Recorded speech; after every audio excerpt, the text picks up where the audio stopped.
The hour for convening the 2017 session of the Georgia House of Representatives having arrived. All members will please take your seats, and the clerk will ring the bell.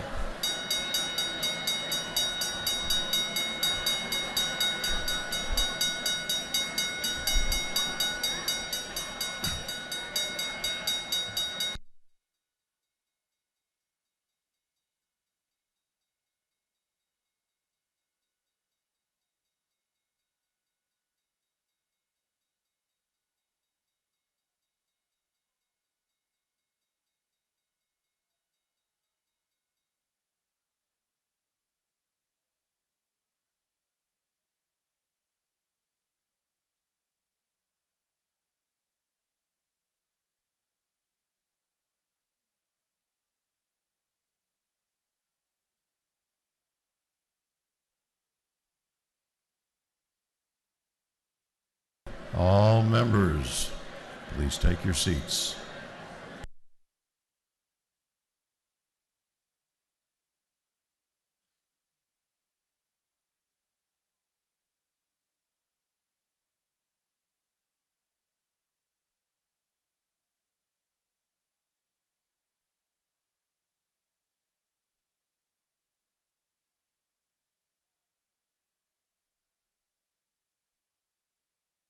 All members will please take their seats.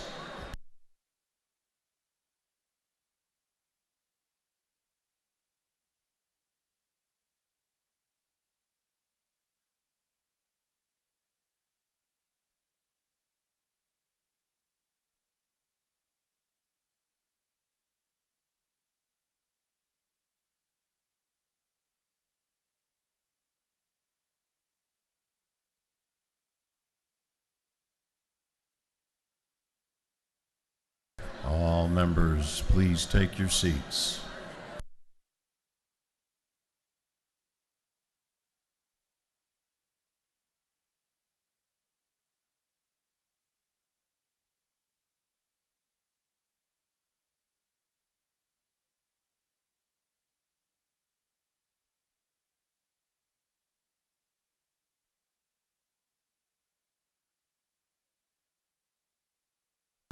All members will please take their seats.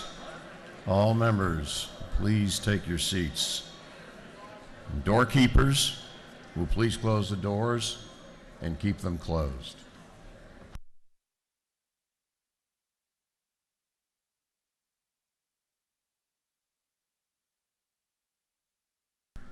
Good morning.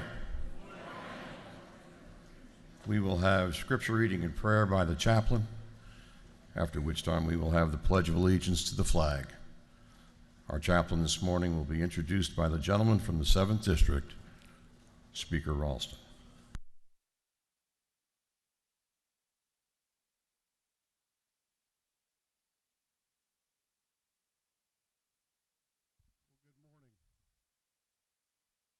Good morning. Before I introduce the chaplain, we got a bit of sad news earlier this morning that the wife of Chairman Butch Parrish, Charlotte Parrish, who many of you knew and loved dearly as I did, passed away about 8 a.m. today. So would you please join with me in a moment of silence for Charlotte Parrish.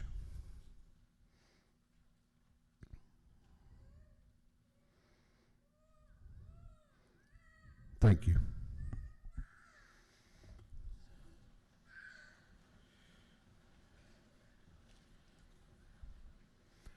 I am very honored to introduce our chaplain of the day today.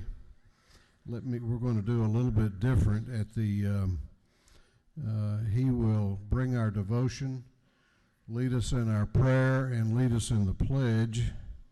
And then I'm going to ask that you remain in your seats for a special presentation which will be given. Our chaplain of the day today is Dr. Bert Vaughn, the retired former pastor of the Calhoun First Baptist Church. He pastored that church for over 30 years. In 1992, a young fella, much younger than he is today, embarked on his first political campaign and running as a Republican, and went into Gordon County, which at that time was not Republican. And Dr. Vaughn and his wife Ann could not have been more gracious and became great friends, and I think so very much of them. And I think that with another presentation we're doing here later this morning, that it was very appropriate that he be here. Those of you who attended the funeral of Chairman John Meadows back in November, I know were touched by his words, and I know I was, because Bert Vaughn is special. Please help me welcome his wife Ann is a former assistant superintendent with the Gordon County Schools and a former high school English teacher. Ann, would you please stand?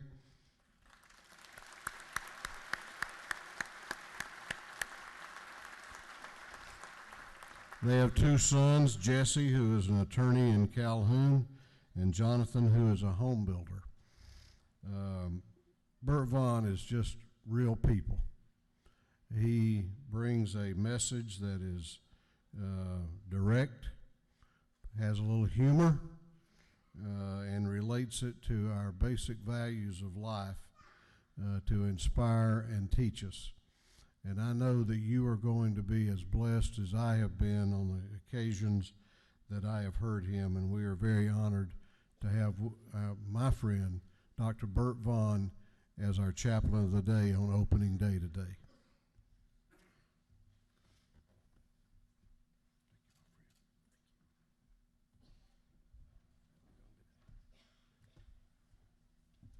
I thought he and I were going to dance, but since I'm a Baptist, I can't.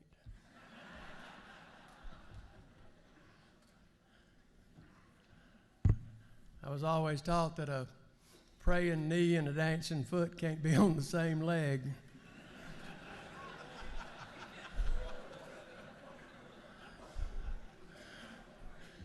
So that's why Baptists dance one-legged. They have to save their praying knee. Mr. Speaker and members of the House, staff members and guests, please let me begin by saying thank you for the opportunity to stand in such a marvelous place as this today. I'm grateful for what occurs in this very place and how all of us in this great state benefit from your work. Thank you so much.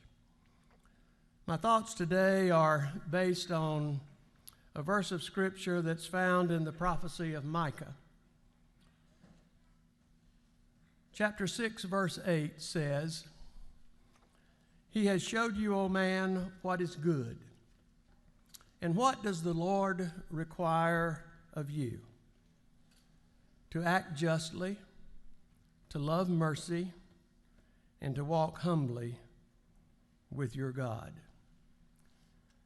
This has long been one of my favorite verses, and it speaks to every one of us who have gathered here today. Dr. B. Elmo Scoggin was my Old Testament professor at Southeastern Seminary and spent a lot of time with the prophet Micah. And so I spent a lot of time. From my courses with him, I have gained a better understanding of what it means to walk with God. 3 standards of personal conduct are set forth here. To act justly, it says. A better rendering of that is to do justice. And to do justice simply means this: setting right what is wrong. God expects this from every one of us.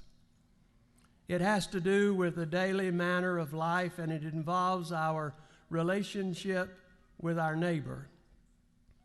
To do justice means doing what is right and fair. It is God's kind of right doing.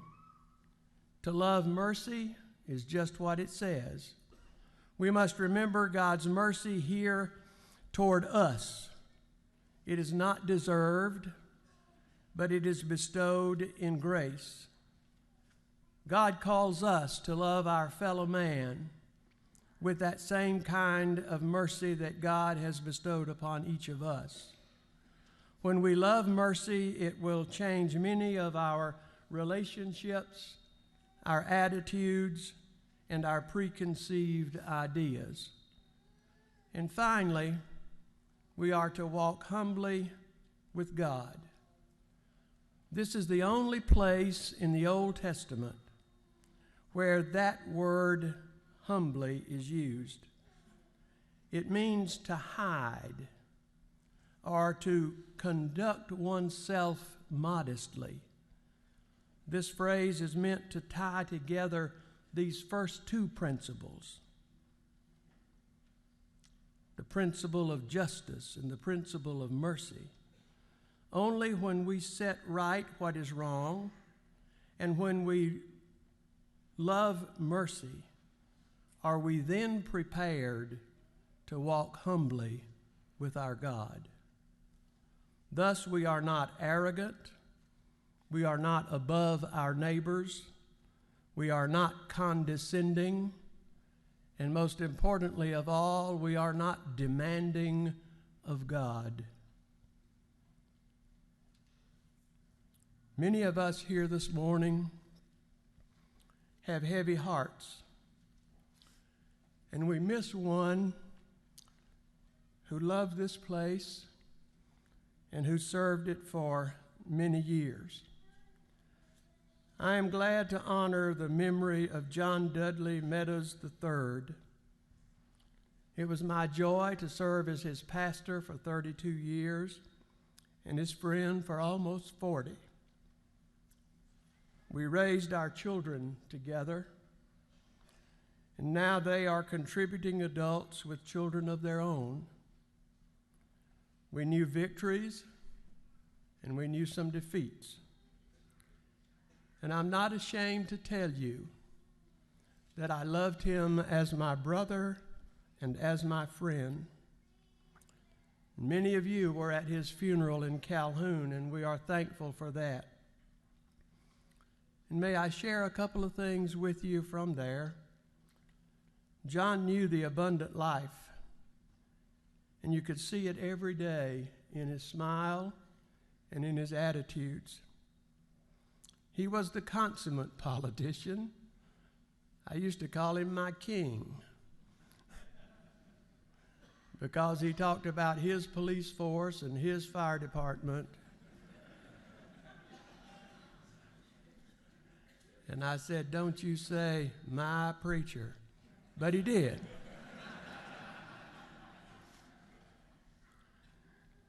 I watched him move from the city school board to the city council to the office of mayor and finally to this august body.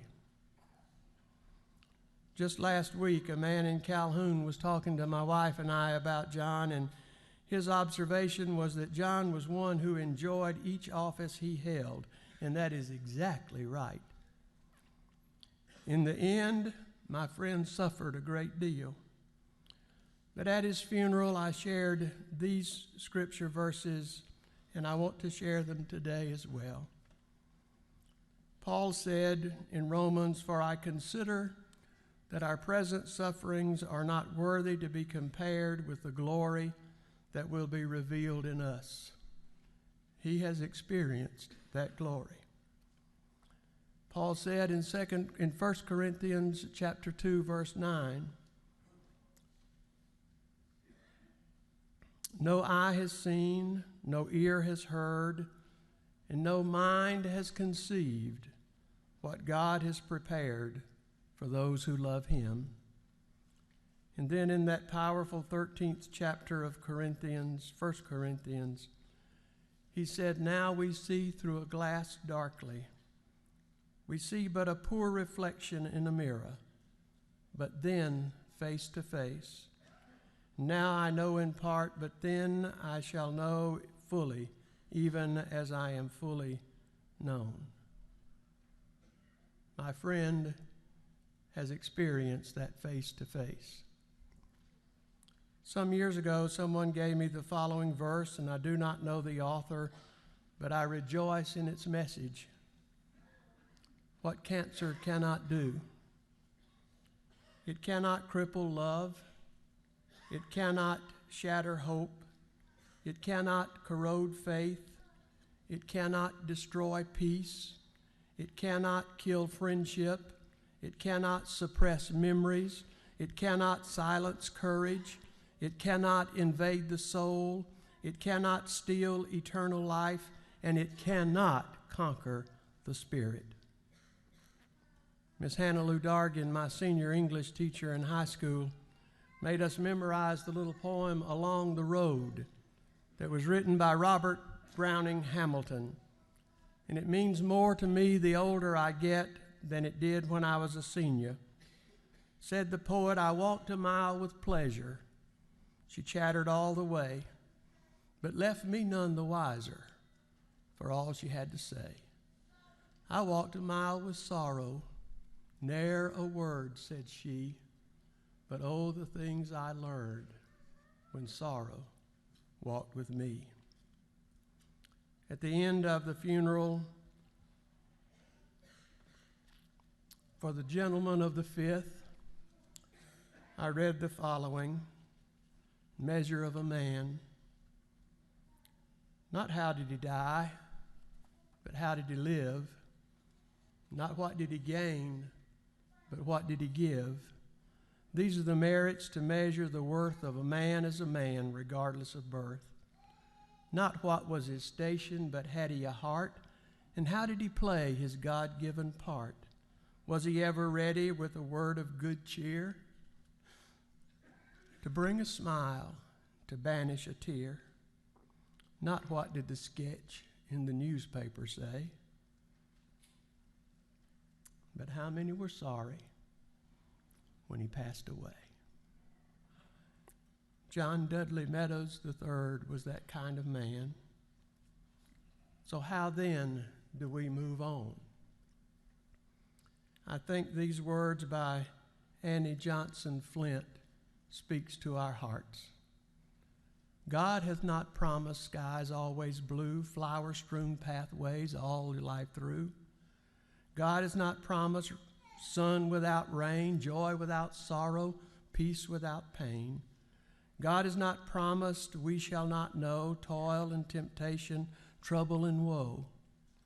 He hath not told us we shall not bear many a burden, many a care.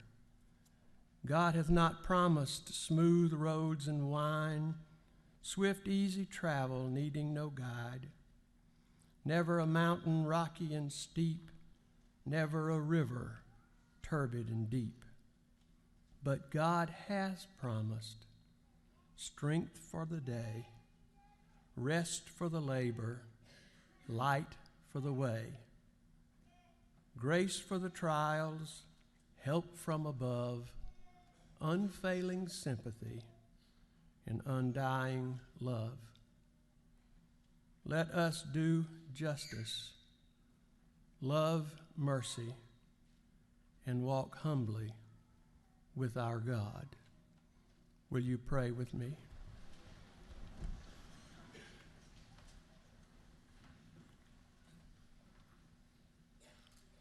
Eternal and almighty God,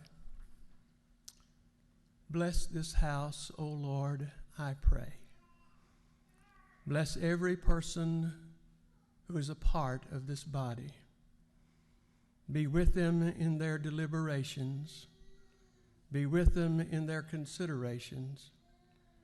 And Lord, help us all to do justice and to love mercy and to walk humbly with you. Thank you for the promised strength of the day and rest for the labor, light for the way, grace for the trials and help from above, unfailing sympathy and undying love. This I pray through Christ my Lord. Amen. join me in the Pledge of Allegiance to the flag of the United States of America. I pledge allegiance to the flag of the United States of America and to the republic for which it stands, one nation, under God, indivisible, with liberty and justice for all.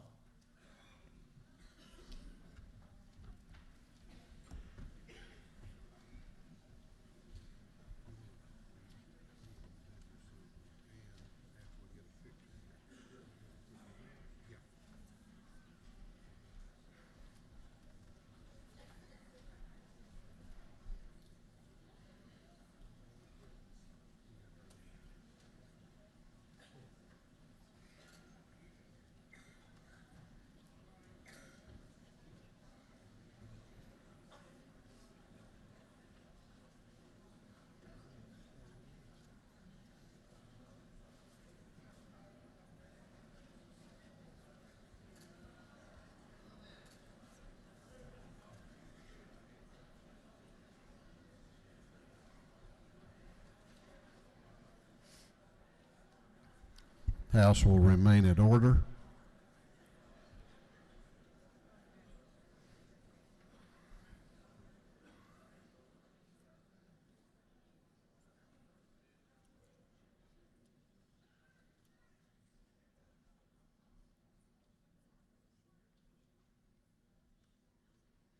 It is my honor at this time to introduce one of the most talented and finest entertainers, actress, singer. Through the night that our flag was still there.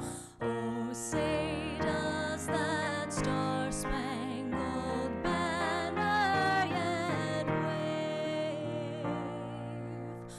o'er the land of the free and the home of the brave.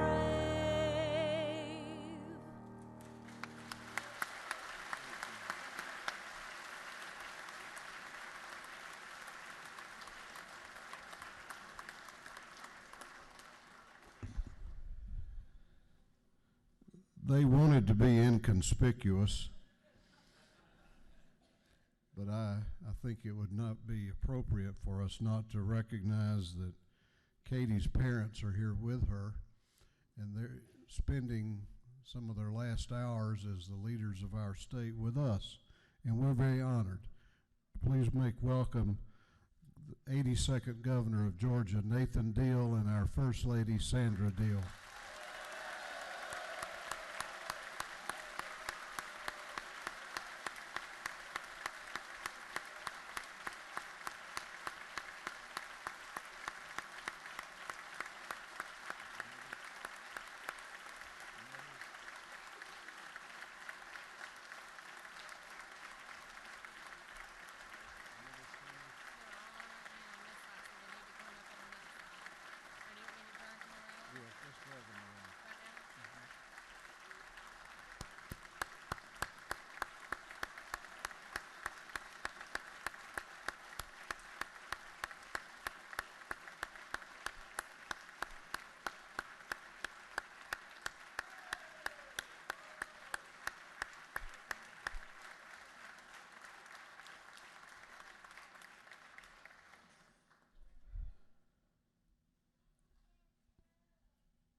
Doorkeepers will unlock the doors.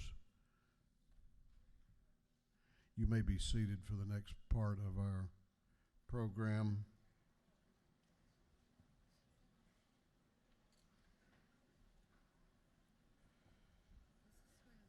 Right here, you're fine.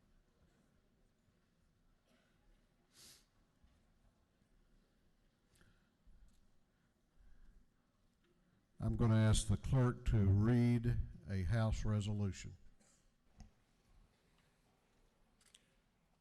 House Resolution Number 5 by Representative Ralston, the 7th, Smyre, the 135th, Jasper, the 11th, Burns, the 159th, and Jones for the 47th. Whereas the state of Georgia continues to mourn the loss of one of its most distinguished citizens with last year's passing of Representative John Meadows, and whereas John Meadows was long recognized by the citizens of this state for the vital role he played in leadership and his deep personal commitment to the welfare of the citizens of Georgia, and whereas he proudly served as a guardian of this nation's freedom and liberty with the United States Marine Corps, and whereas he diligently and conscientiously devoted innumerable hours of his time, talents, and energy towards the betterment of his community and his state, is evidenced dramatically by his superlative service as a member of the Calhoun City Council, mayor of Calhoun, and as a 6th-term representative of the 5th District. And whereas his strong desire to be proactively involved in the future of his community and his longing to repay the support he and his family received piloted him to the Georgia General Assembly. And whereas his extensive civic involvement and commitment and committee memberships led to his role as chairman of the House Rules Committee. And whereas he gave inspiration to many through his high ideals, morals, and deep concern for his fellow citizens, and the devotion, patience, and understanding he demonstrated to his family and friends were admired by others. And whereas he was a person of magnanimous strength with unimpeachable reputation for integrity, intelligence, fairness, and kindness, and by the example he made of his life, he made this world a better place in which to live. And whereas John Meadows' significant organizational leadership talents, remarkable patience and diplomacy, keen sense of vision, and sensitivity to the needs of the citizens of this state earned him the respect and admiration of his colleagues and associates and truly defined the meaning of public service. And whereas his dedication to his community and his state was surpassed only by his devotion to his loving wife, Marie, his 2 remarkable children, BJ and Missy, and his 3 wonderful grandchildren, Will, Patrick, and Maxwell. And whereas a compassionate and generous man, John Meadows will long be remembered for his love of family, friendship, and public service, and will be missed by all who had the great fortune of knowing him. And whereas the mezzanine in which his final legislative office is located shall forever carry and represent the spirit of his public service, devotion, and patriotism, now therefore be it resolved by the House of Representatives that the members of this body designate the mezzanine located at the southern portion of the Capitol under the jurisdiction of the House of Representatives between the 3rd and 4th floors as the John Meadows Mezzanine in honor and in solemn memory of John Meadows, and authorize the placement of an appropriate plaque so designating such mezzanine. I'm very honored to be joined up here at the podium by some special friends. Marie Meadows, BJ Meadows, Missy Meadows, 3 Meadows grandsons, Mike Meadows, his brother, and Mike's wife, and BJ's wife.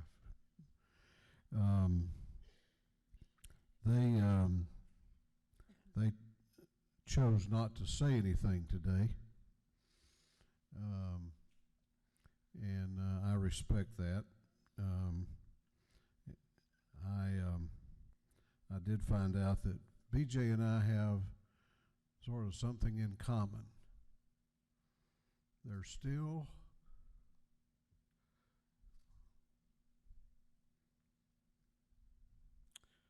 a lot of times, every day, every week, when I need to sit down with him and get some advice. And I found out BJ does the same thing. John Meadows left a footprint not only on Gordon County, but this house and this state that will never, ever go away. He was a giant of a man. He was crusty. Well, that's a nice way of putting it, isn't it? But he had the heart of a teddy bear.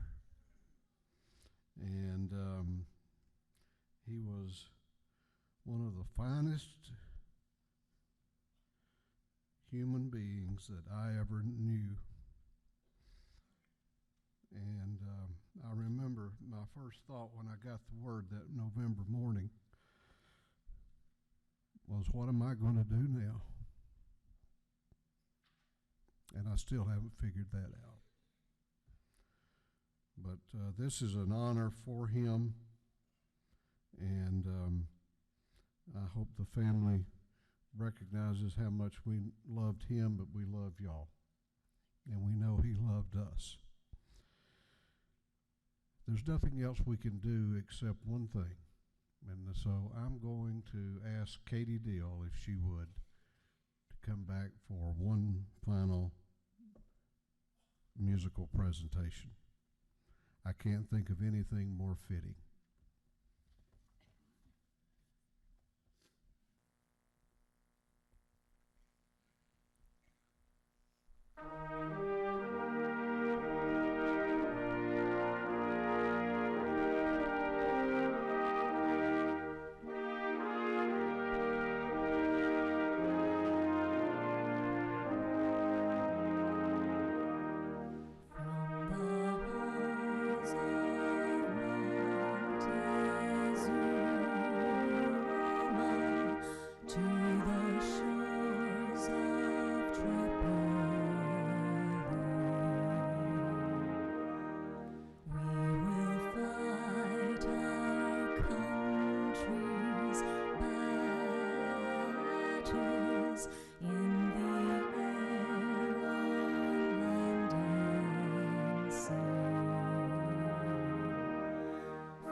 Well, they got another one for you in the office. Yeah, we can do that. They're going to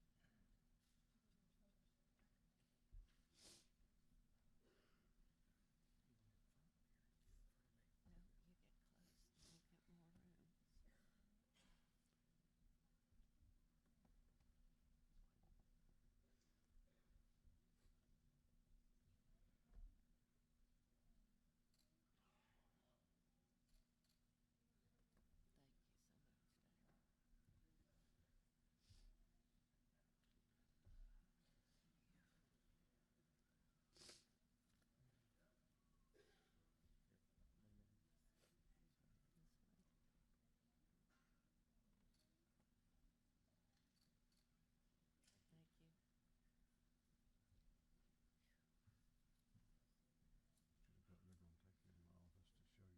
Yeah.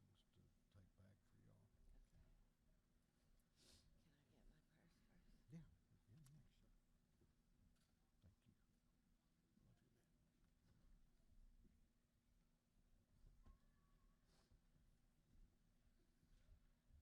Thank you. Love you, man.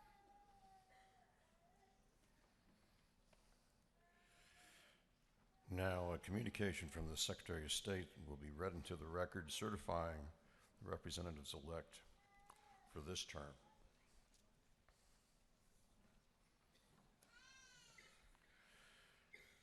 District 1, Colton Moore. District 2, Steve Starvins. District 3, Dwayne Hill. District 4, Casey Carpenter. District 6, Jason T. Ridley. District 7, David Ralston. District 8, Matt Gertler. District 9, Kevin Tanner. District 10, Terry Rogers. District 11, Rick Jaspers. District 12, Eddie Lumsden. District 13, Katie Dempsey. District 14, Mitchell Scoggins.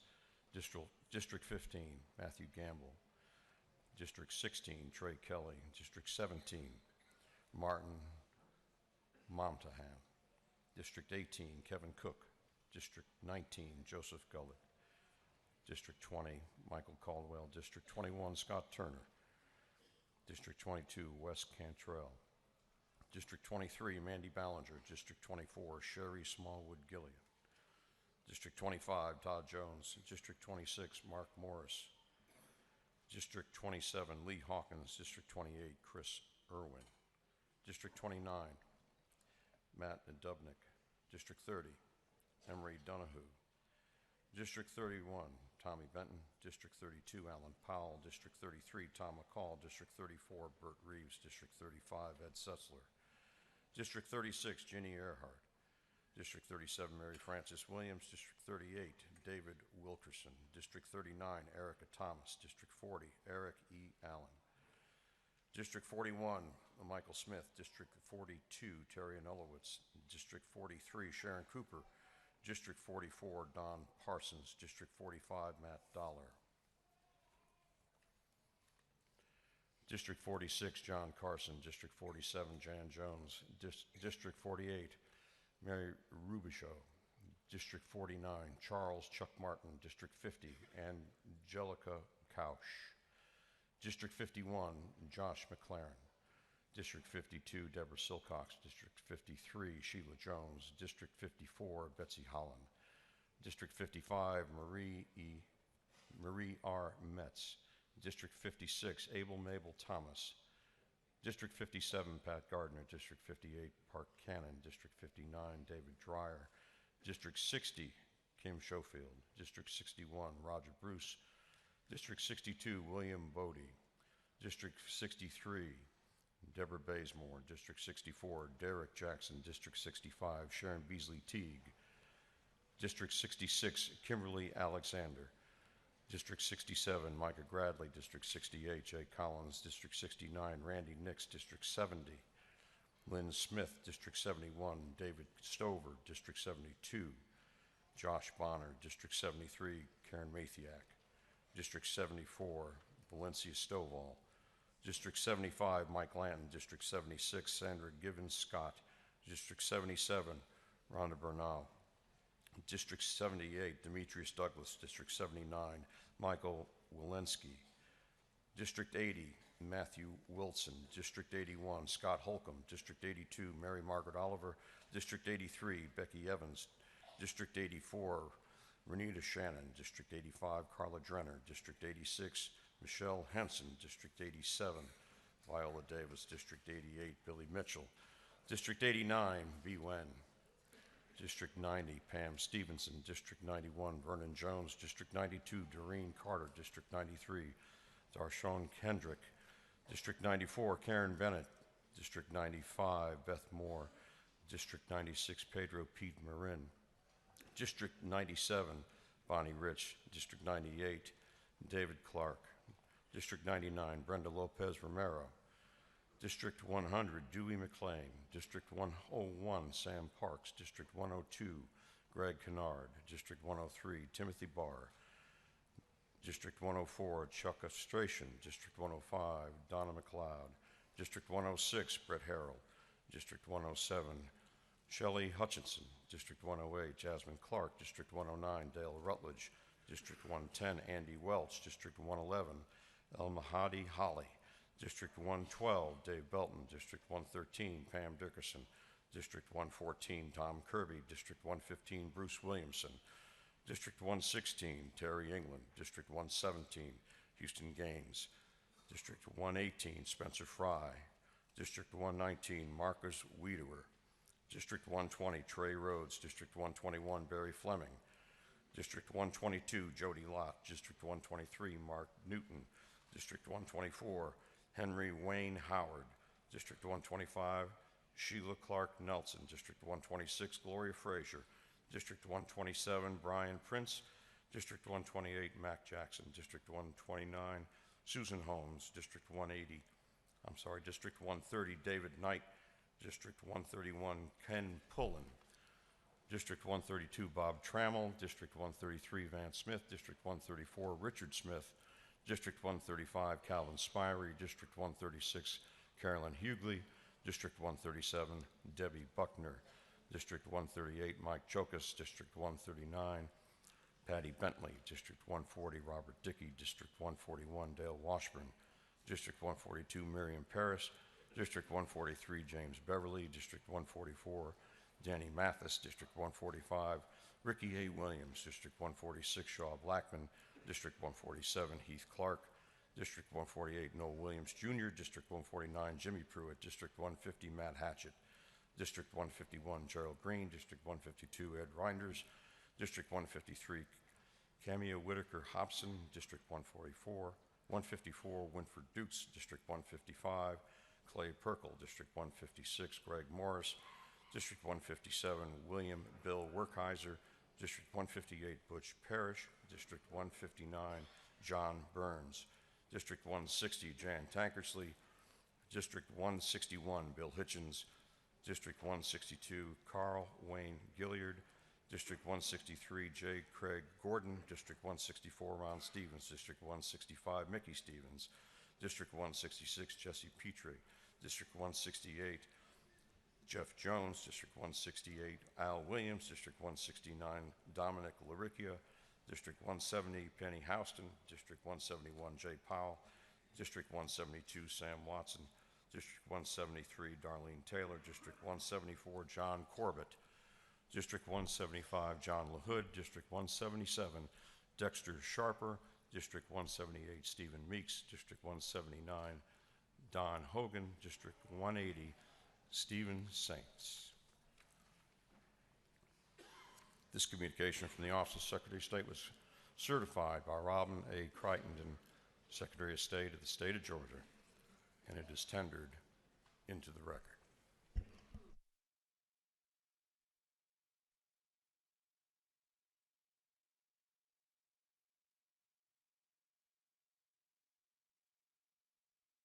At this time, roll will be called.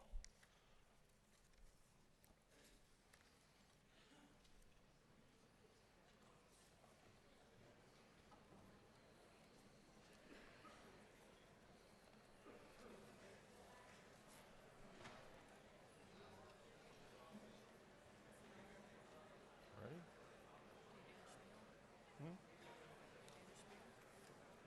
Clerk will ring the bell.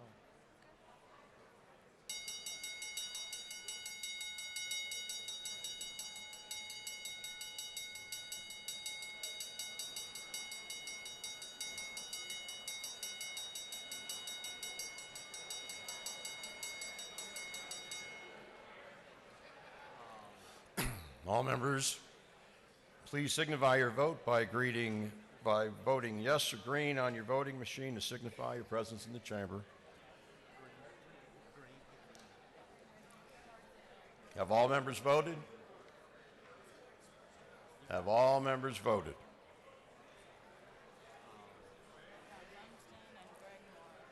If so, the clerk will lock the machines.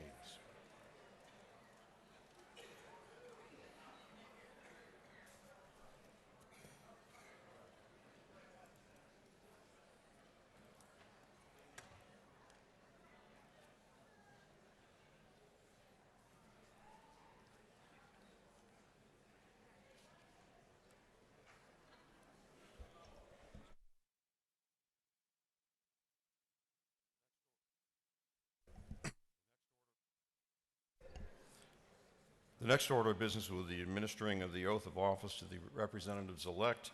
On your desk, you will find a written oath of office.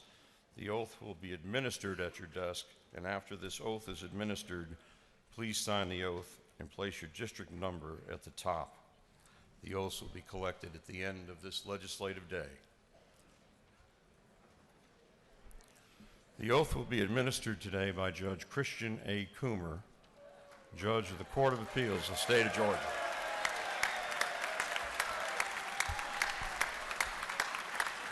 Thank you.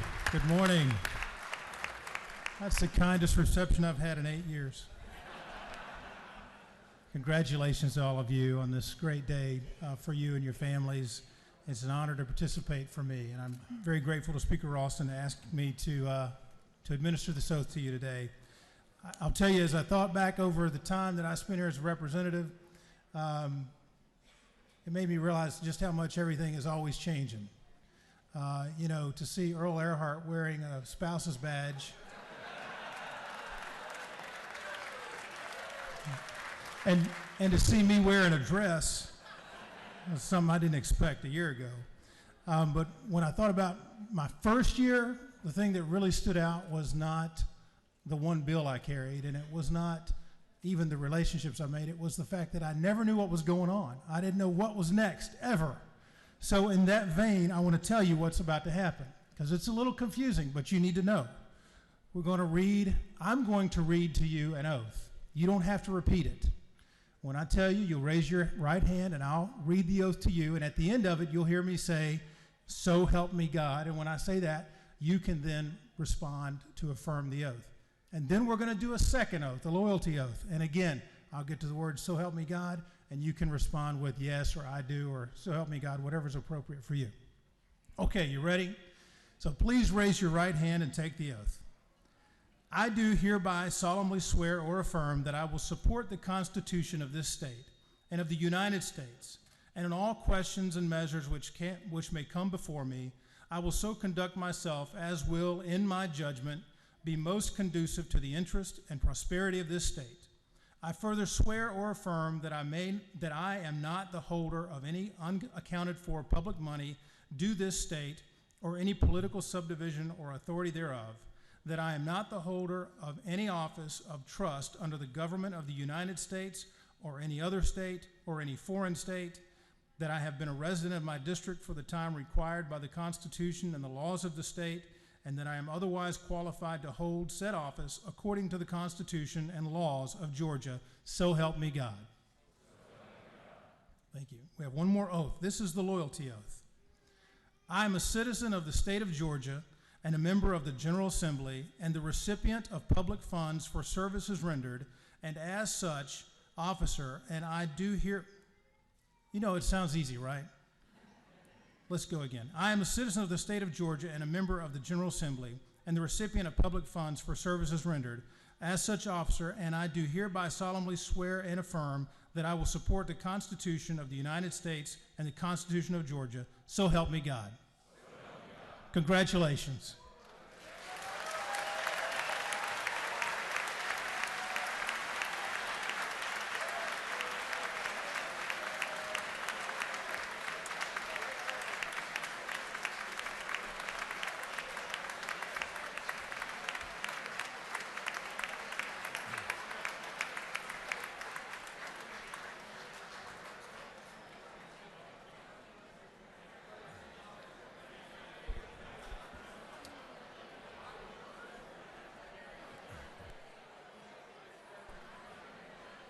Once again, please leave your oath of office on your desk and we'll collect it later today.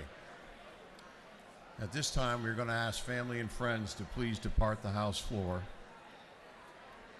You may watch the proceedings from the gallery or from the monitors in room 341.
Family and friends, please depart the House floor. Please depart the House floor.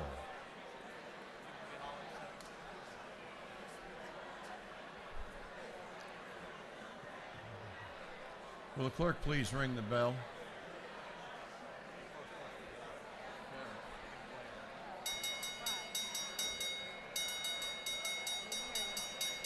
Who pays attention?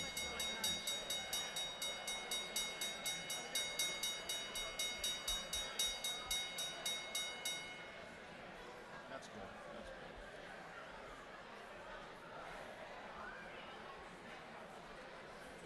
good. Will all members please take their seats? All members please take their seats. Family and friends, please depart the House floor.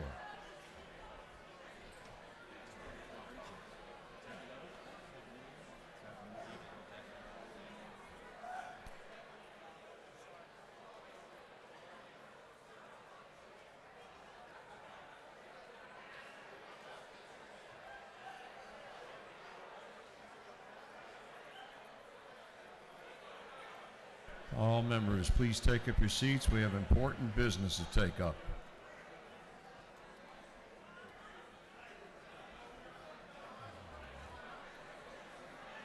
All family and friends, please depart the House floor.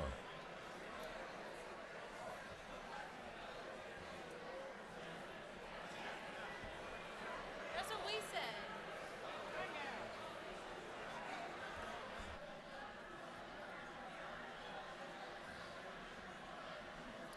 All friends and family, please depart the House floor. All members, please take your seats. We have important business to take up.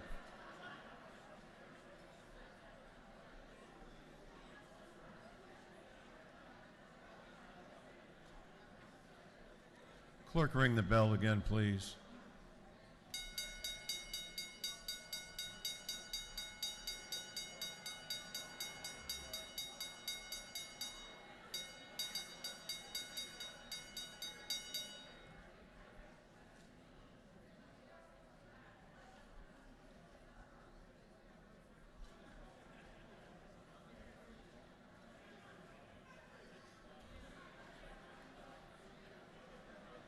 All members, please take your seats. Friends and family, please depart the House floor.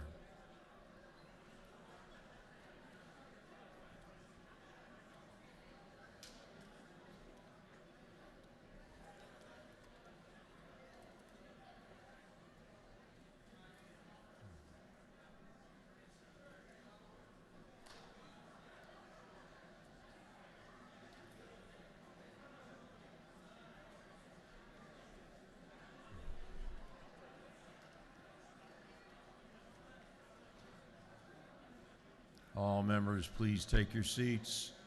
Friends and family, please depart the House floor.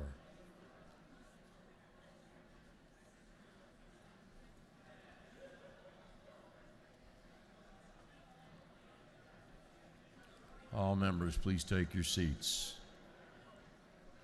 The next order of business is the election of the Speaker of the House for the 2019-2020 term.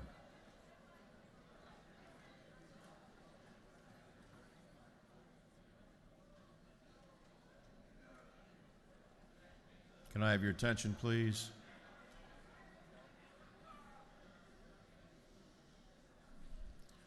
The next order of business is the election of the Speaker of the House for the 2019-2020 term. The House is now open for nominations for Speaker.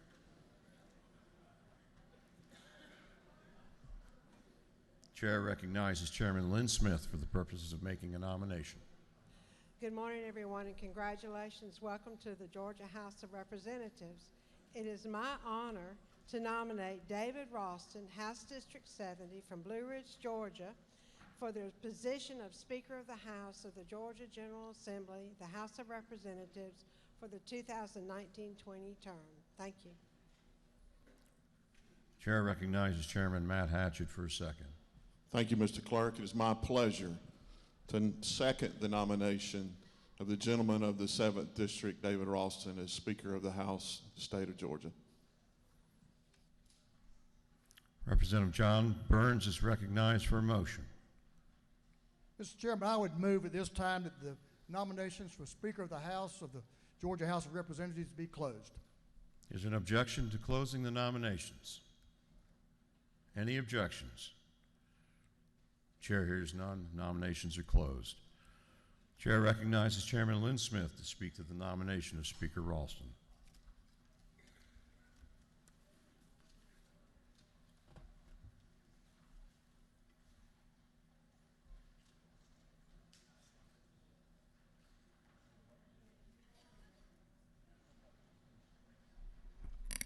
Good morning, everyone. Welcome to the 155th session of the Georgia General Assembly. Congratulations to all of you for being elected to the House of Representatives. We've just been sworn in and taken the oath of office and our first official order of business. This is a time of excitement and celebration. Our families are with us to commemorate this moment. There's a lot going on. Later, when you are reflecting on the day, I hope you will remember your oath, in particular the part that I'm repeating to you now. And I quote, "And on all questions and measures which may come before me, I will so conduct myself as will, in my judgment, be most conducive to the interest and prosperity of the state." The oath is not about our districts or our party affiliations. It is about our service to the people of the state of Georgia. It will not always be easy to take this part of our oath to heart because, believe me, there will be lots of distractions and confusion as we go about the business of the people of our state. That is why our leadership is so important. This begins my 23rd year in the Georgia House. I have served under 3 flags, 4 governors, make that 5 this afternoon, and 5 speakers.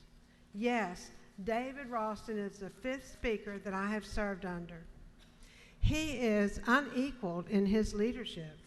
That is why I am so honored to be asked to nominate David Ralston of Blue Ridge, House District 7, for Speaker of the Georgia House. In preparation for this nomination, I asked several legislators and staffers to tell me, in one word, what best describes Speaker Ralston. I heard fair, solid, stable, unifying, approachable, humorous, strong, honorable, steady, just to name a few of the one-worders. I believe this litany of complimentary words could go on and on. This exercise brought to mind the work of the semi-quincentenary, and yes, I did say that a few times, for the state committee that took place during 2000 and 2001. This committee did the preparations for the celebration of Georgia's 250th anniversary of representative government. I was fortunate to serve on this committee. We, the state of Georgia, were commemorating the first assembly of elected representatives, 16 members, selected from 11 districts, who convened on January the 15th, 1751 in Savannah. The committee's review of our history during this preparation was thorough. 250 years of representative government. How in the world did these few leaders create the template we still use today to govern our great state? My conclusion then and now was divine inspiration. During committee work and research, one thought kept occurring to me. Words. The use and importance of words back then. Much time was spent by our forefathers in selecting these words, not just the right words for our governing doctrines, but the right words to govern by, which are found in our state motto: wisdom, justice, moderation. 3 words, each significant, each debated at length so many years ago, guiding principles that our forefathers wanted to get right. They are as strong now as they were then. And thank heavens they are present today in the character of the person I am nominating to be the Speaker of this august body. When I asked legislators and staffers for one word to describe the Speaker, I was purposely making a connection between back then and now. I believe all the one-word descriptions I asked for can be consolidated into 3 words in our state motto, and they are found in David Ralston. I'm so relieved that Speaker Ralston is once more offering up his service to the citizens of Georgia. Through his leadership, Georgia will continue to prosper. Why? Because Speaker Ralston lives the motto of our great state: wisdom, justice, moderation. I hope you will join with me in voting for David Ralston for Speaker of this great House of Georgia. Thank you.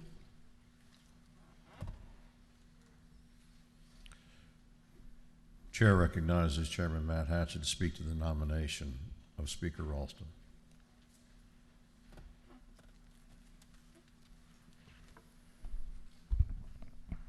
Good morning. Colleagues, I have the honor and privilege today to second the nomination of my friend, David Ralston, to continue his service as Speaker of the House, the People's House. In accepting the task to speak on his behalf today, I set to work on remarks commending his time as Speaker.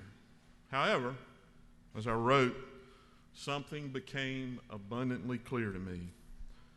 To commend David Ralston, the Speaker, was to ignore the greatness that is David Ralston, the man. Beyond his speakership, David Ralston is a man of conviction who believes deeply in this state and its citizens. He's dedicated his adult life to the betterment of his fellow man. And he's guided the simple principle that we all should strive to leave this world a little better than we found it. He's a man for whom I have the utmost respect, admiration, and love. I apologize if you heard me say this before, but it bears repeating. David Ralston is a man of tremendous courage, both politically and personally. The courage David Ralston displays daily in leading this chamber and this state harkens back to a time when our nation's leaders inspired us to be better, fight harder, and dream bigger than we did yesterday. Standing before you today, I can admit gratefully that I'm a better man because of David Ralston, and this House is better for him too. During his 9 years as Speaker, this House has made historic progress for Georgians. David Ralston has presided over historic tax reform that lowered the burden on hardworking families for the first time since 1937. He's led the charge to revitalize our rural communities and return progress to God's country. He's fought for justice for victims of sexual assault and tirelessly pushed adoption reforms that will lead more children into loving homes. At the intersection of each of these accomplishments, you'll find one commonality: the courage and the heart of David Ralston. No matter the issue, he sought to ensure that every Georgia child has the chance to chase their own American dream, whether they hail from Blue Ridge or Dublin. He's fought for the communities who seemed all but forgotten, and he stood firm in his belief that Georgia is and should remain the capital of the South and a beacon of opportunity for all who call it home. David Ralston did not accomplish these victories through fear or intimidation, but rather through bipartisan collaboration and a commitment to the principle that there's so much more that unites us than divides us. The veteran lawmakers of this chamber know his leadership is anchored by unquestioned integrity and a belief that the means matter just as much as the end. When selfish bipartisanship and posturing seek to draw him into the political fray, David Ralston rises above. To the freshman legislators seated in this chamber today, know this: the only certainty in politics is uncertainty. But David Ralston is our constant, our stability, our rock in an often all too stormy political environment. And over the next 2 years, whether you're a Republican or a Democrat, he will be our Speaker. It's my honor today to second the nomination of David Ralston for Speaker of the Georgia House of Representatives, and I look forward to all the great work that together we will all accomplish for Georgia. Thank you.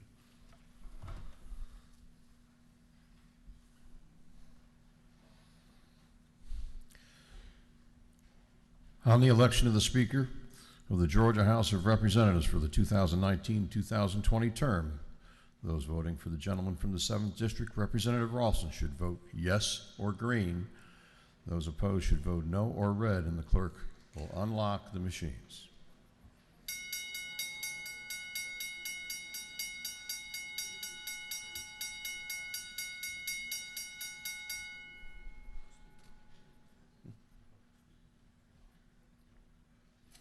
Have all members voted?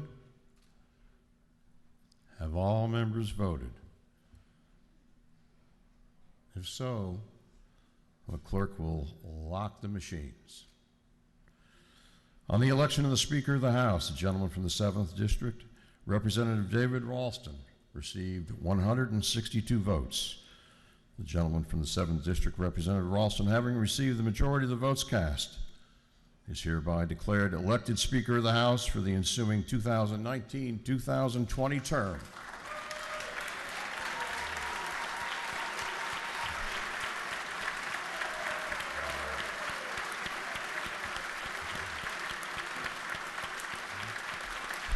The chair appoints the following members to the Escort Committee: the gentleman from the 154th, Winford Dukes; the gentleman from the 148th, Noel Williams; the gentleman from the 171st, Jay Powell; the lady from the 173rd, Darlene Taylor; the gentleman from the 151st, Gerald Green; the lady from the 153rd, Camille Hobson; the gentleman from the 152nd, Ed Reinders; the gentleman from the 172nd, Sam Watson; and the gentleman from the 175th, John LaHood. Speaker, Committee of Escort, please escort the Speaker to the Speaker's rostrum.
Please welcome to the rostrum Speaker David Ralston.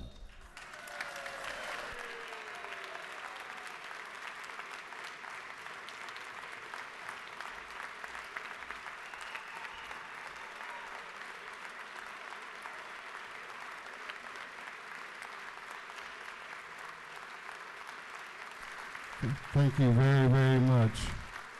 Thank you all. Thank you very much.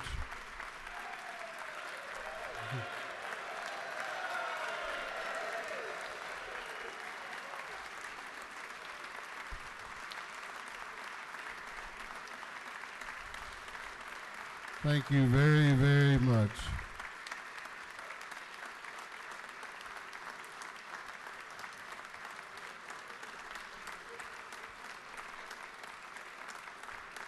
Thank you.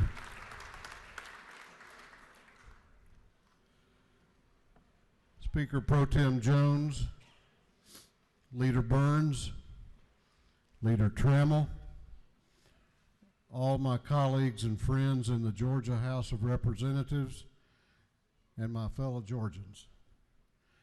I am honored beyond measure with the solemn knowledge that you have entrusted this office to me for another 2 years.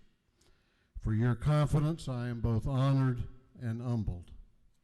To Chairman Lynn Smith, my friend and colleague for so many years, and Chairman Matt Hatchett, a very fine leader and dear friend, thank you both from the bottom of my heart for your kind words, of which I am not worthy. A special thanks and a salute to the Escort Committee, Republicans and Democrats, men and women, black and white, with one thing in common.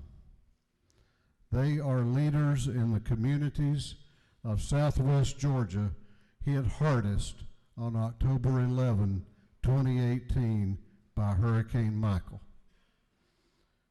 1 month later, and within days of the conclusion of a contentious campaign season, members of this General Assembly, Republicans and Democrats, men and women of different races and creeds, came together to pass almost unanimously a relief package designed to spur on the recovery.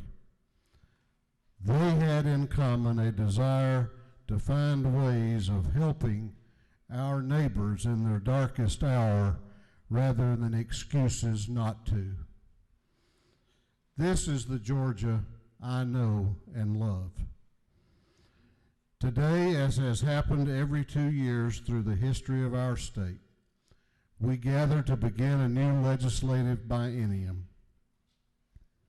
This General Assembly has convened at pivotal moments in our history, when the dark clouds of civil war were boiling up, when Georgians were in the depths of the Great Depression, when our nation was engulfed in 2 world wars, and during the difficult days of the struggle for civil rights. We gather here in 2019 during another challenging time in our history, a time in which we have seemingly lost civility, respect, and tolerance for opposing views in the public square. Rancor has replaced reason.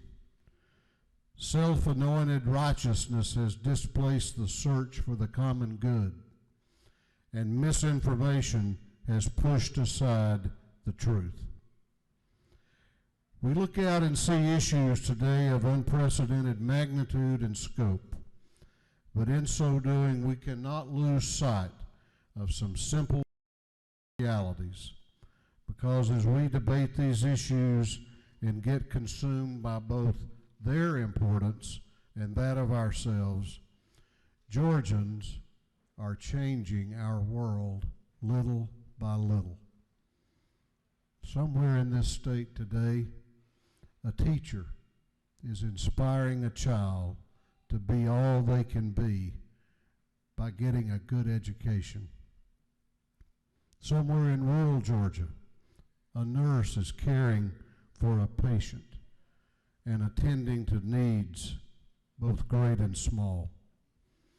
And somewhere in this great state today, a law enforcement officer has suited up, put on her badge, hugged a child goodbye, and rode off to serve and protect with no guarantee of coming home alive. Ordinary citizens doing extraordinary things. These are the people we have in common. This is the Georgia I know and love. The Georgia I know and love is a busy place. It is standing tall today and proud as the envy of other states. It is busy creating jobs and better opportunities for all our citizens regardless of where they live.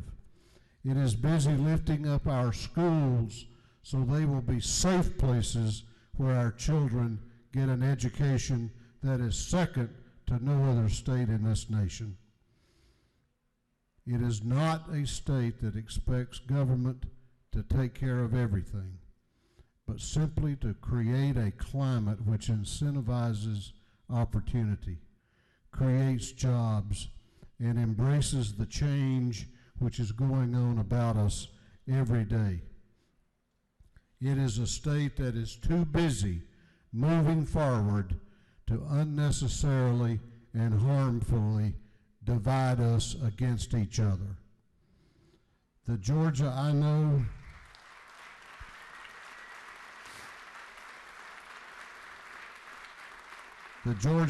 and love expects us to debate respectfully and with civility and to find common ground where we can. It knows that the loudest and angriest voices are not always right, but oftentimes are simply that, loud and angry. We begin a new day today. I pledge my cooperation at every possible opportunity with Governor-elect Kemp and Lieutenant Governor-elect Duncan, as well as every member of this body, regardless of whether you have been here for years or whether you are just beginning this wonderful journey today. I thank you again for the honor of serving you and our state. My covenant with you will always be to defend the integrity and independence of this House of Representatives. I will gladly take the slings and arrows to protect this House I love so much. I must also thank the people of the 7th House District in Fannin, Gilmer, and Dawson counties for their friendship, their support, their trust, and their prayers. I am blessed to represent some mighty fine people, people who have inspired me and stood by me and lifted me up all along the way. Yes, we have big things to do. As we set out to serve, we have before us a great example. Because you know what? All over southwest Georgia this morning, farmers are setting out for a day's labor. Some lost everything. Some are starting over. But they inspire us with their determination, their courage, their work ethic, and their pride. They are the Georgia that I know and love. May God bless each of you and your family, and may He continue to bless this great state of Georgia. Thank you very much.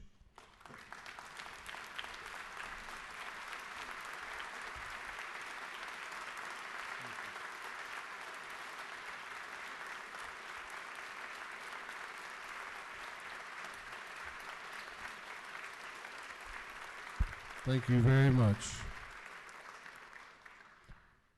The next order of business is the election of the Speaker Pro Tem of the House for the 2019-2020 term. The House is now open for nominations for Speaker Pro Tem. The chair recognizes the gentleman from the 44th House District, Chairman Don Parsons. Mr. Speaker, I nominate Representative Jan Jones for the position, the office of Speaker Pro Tem for the Georgia House of Representatives for the 2019-2020 sessions. Chairman Don Parsons has nominated Representative Jan Jones for re-election for the position of Speaker Pro Tem. The chair recognizes the gentleman from the 157th House District, Chairman Bill Werkheiser. Thank you, Mr. Speaker. I rise to second the nomination of the lady from the 47th, the Honorable Jan Jones, to the office of Speaker Pro Tem. Chairman Werkheiser has seconded the nomination of Speaker Pro Tem Jones for re-election. Are there further nominations? Are there further nominations? The chair hears none. The chair recognizes the Majority Leader of the House for a motion. Mr. Speaker, I would move at this time that the nominations for Pro Tem of this Georgia House of Representatives be closed. The Majority Leader has moved that the nominations for Speaker Pro Tem be closed. Is there objection to closing the nominations? Hearing none, the nominations are closed.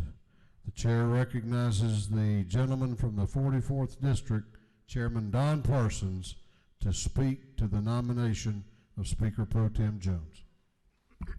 Thank you, Mr. Speaker. Ladies and gentlemen of the House, it's an honor for me to be up here today in the well. This is my 25th year, and this is the first time on the first day of the session I've ever been up here. I've always wanted to be, thought maybe I would be, and this is the first time, so it's an honor. It's especially an honor, though, today to have the opportunity to say a few words about a wonderful lady and a great legislator and a proven leader. Jan Jones is a native Georgian, born in Warner Robins. She's of Georgia. She has deep family roots in Lawrence County. And she and her husband, Kalen, our parents of 4 children, have lived in North Fulton County for 25 years. She's represented her district in North Fulton County since 2003. It became very apparent early on, after she was elected, that Jan Jones was going to outwork anybody in General Assembly. She established herself very quickly as a leader. In 2005, she was appointed a vice chairman of the Appropriations Committee and chairman of the Education Committee, subcommittee of the Appropriations Committee. That same year, in 2005, I was appointed a vice chairman of Appropriations and chair of the General Government Subcommittee, and we worked together down in Suite 245. And that's when I really found out how dedicated to her constituents, how dedicated to education, how dedicated to the Georgia legislature, the House of Representatives, and to the state of Georgia that Jan is. I can tell you that she is deeply committed to character. She looks for character in other people and people she works with, and she does everything that she can do to build character within this chamber, and to ethics. And she's deeply committed to serving the members of the chamber. You will not find anyone more willing and more accessible to provide help to you than Representative Jan Jones. She has demonstrated that time and time again as she has served with distinction as a Speaker Pro Tem of the Georgia House since 2010, and as Speaker Pro Tem serving on the Budget Conference Committee, as she did when she was in Appropriations. She has continued to perfect budgets for our state that honor our commitments, provide the services necessary for the citizens of our state, and to protect Georgia's AAA bond rating. And if you ever really want to know something about the budget, I don't care what side of the aisle or anything else that you come from, or serving from or come from, Representative Jones is a person you can go to. She puts out a lot of information with a lot of thought, a lot of research, and you can count on it. And it's good information that she puts out. Now, one more thing I wanted to say that I've added here. I thought about this when the pastor was speaking a while ago. I'm not even sure exactly what he said that made me think about this, but you know, this first day of the session, it's a wonderful day. Family here, you hear the children laughing, the babies crying. It's a happy day. Campaigns are over. We're here. We're ready to serve. Now, those of you who have been here and those of you who are new but have observed the process, you know the later we go into the session, it's not always exactly like this. It's not always one big happy family, and that has nothing to do with partisan politics or even parties or anything like that. It gets stressful, and the work gets tougher, the days get longer, we all get more tired, and I can tell you that among other qualities that Representative Jan Jones brings to the position of Speaker Pro Tem, she brings a sense of calmness that I don't know of anybody else in here that really does. When things start getting hectic, I have never, in all the time I've worked with Representative Jones, I've never seen her get angry or express any anger about anything. She's a calming influence, and she is, in fact, I think she's the perfect person for this job. So, ladies and gentlemen of the House, Mr. Speaker, ladies and gentlemen of the House, it is my honor to place before you the name of Representative Jan Jones of North Fulton County in nomination for election as Speaker Pro Tem of the Georgia House of Representatives. Thank you.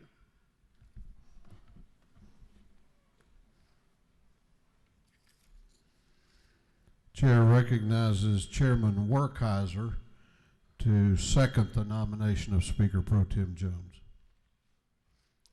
Thank you, Mr. Speaker. And before I begin, let me first offer my congratulations to you and thank you for your leadership. When I think of Jan, I think of the word resource. I think of how great of a resource she has been to so many members. She's a resource in the area of policy, and she's a resource in the area of politics. And as already been mentioned, it doesn't matter to her if you have a D or an R by your name. She always makes you feel important, and she's going to work with you.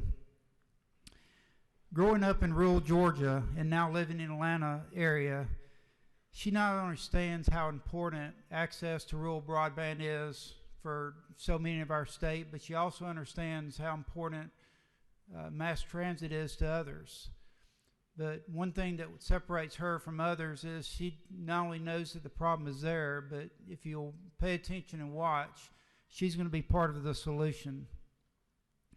When it comes to policy, whether you're a freshman or a seasoned legislator, you'll have the benefit of someone who has successfully passed a Constitution amendment, something that very few members will ever be engaged in.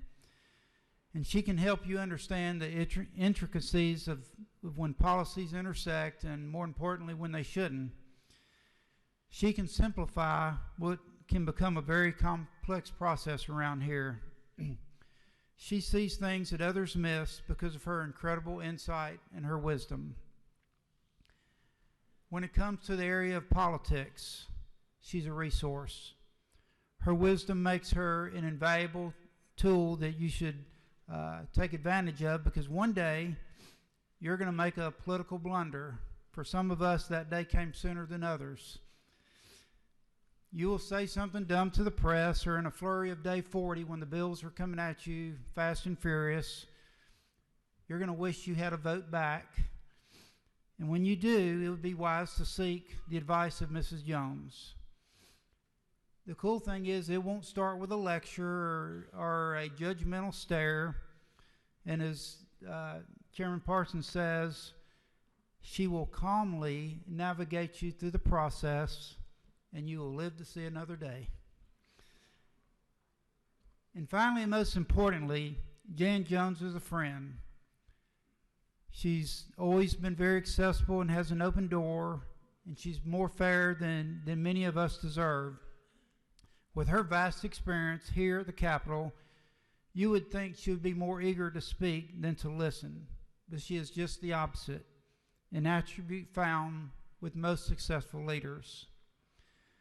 You will find out very quickly that she has a genuine interest in you and your family and your district. In short, she's just fun to be around. It is my honor to second the nomination of Jan Jones for Speaker Pro Tem for the Georgia House of Representatives.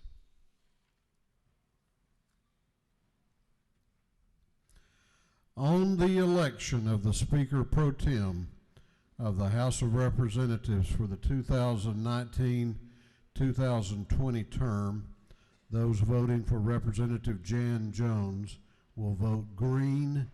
Those opposed should vote red, and the clerk will unlock the machines.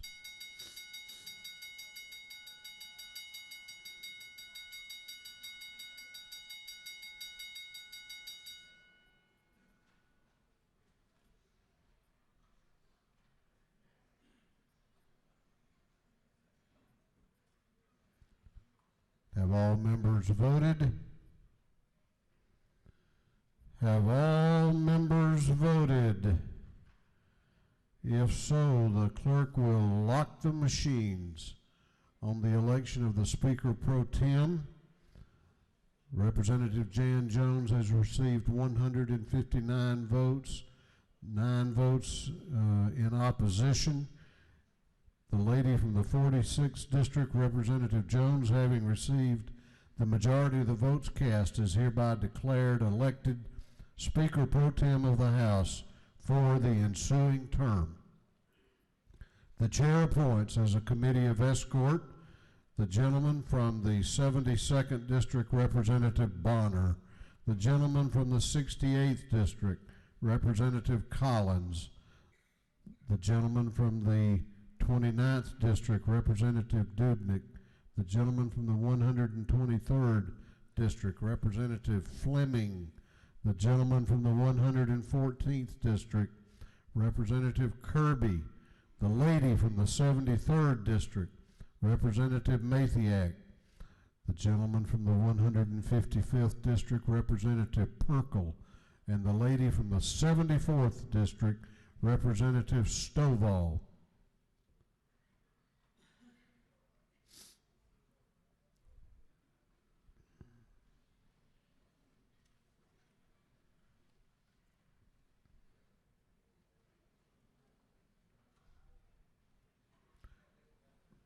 Will the Committee of Escort please escort the Speaker Pro Tem into the House?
Members of the House, it is my distinct honor to present to you not only the Speaker Pro Tem of the House, but the highest ranking female in the history of the Georgia General Assembly, Speaker Pro Tem Jan Jones.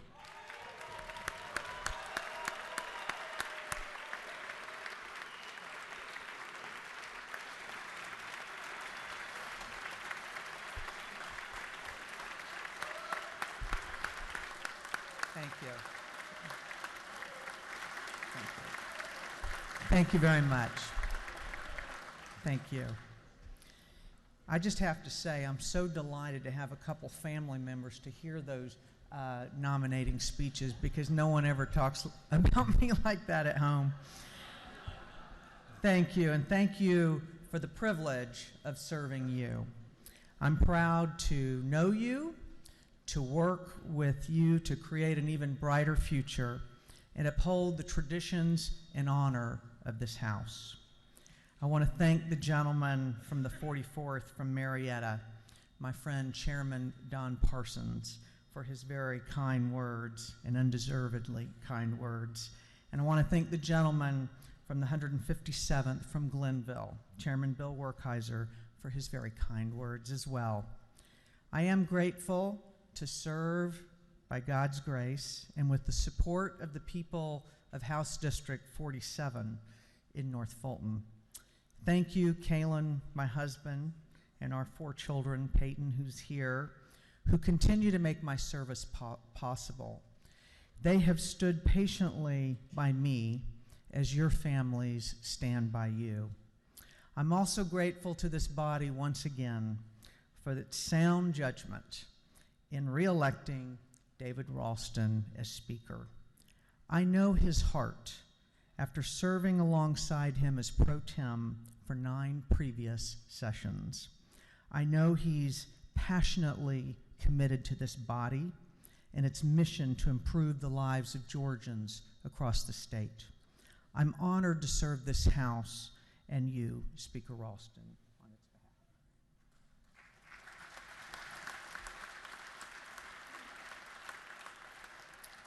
I look forward again to John Burns' steady leadership as Majority Leader and a fruitful and positive partnership with my good friend, Minority Leader Bob Trammell.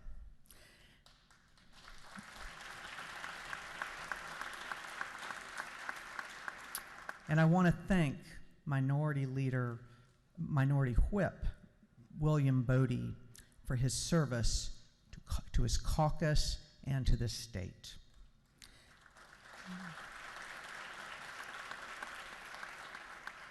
I want to make a special welcome to the 35 newly elected freshmen to the People's House. As you begin what I trust will be an extraordinarily rewarding endeavor for you and your constituents, I encourage you to prioritize your family and your close friends, regardless of the tugs otherwise. They were with you before elected service, and you will want them with you after elected service. I'm excited to support each one of you, Republican and Democrat, rural and metro, in positioning Georgia as a leader in economic growth, education excellence, and job creation. We are chosen to represent and act on the values that Georgians hold dear, providing even more opportunities in schools and colleges, supporting our state's business climate so job creators can thrive, offering a sustainable safety net to our fellow Georgians facing hardships and living with disabilities. The most vulnerable are counting on us to continue to make wise decisions. And lastly, valuing personal freedoms and responsibilities and the family's role as the real glue in vibrant communities. I look forward to working with you, my friends, on these and other priorities. As your pro tem, I'll listen to all voices, but never forgetting the silent center, the ones who are raising the family and tending to elderly parents, paying the rent and taxes, and volunteering at the local shelter, church, and baseball field. The People's House hears them and makes their concerns ours. As Speaker Pro Tem, I pledge to serve you as we go about doing what is good and right for the people of the great state of Georgia. Thank you for the opportunity, and God bless you, and God bless the great state of Georgia. Thank you.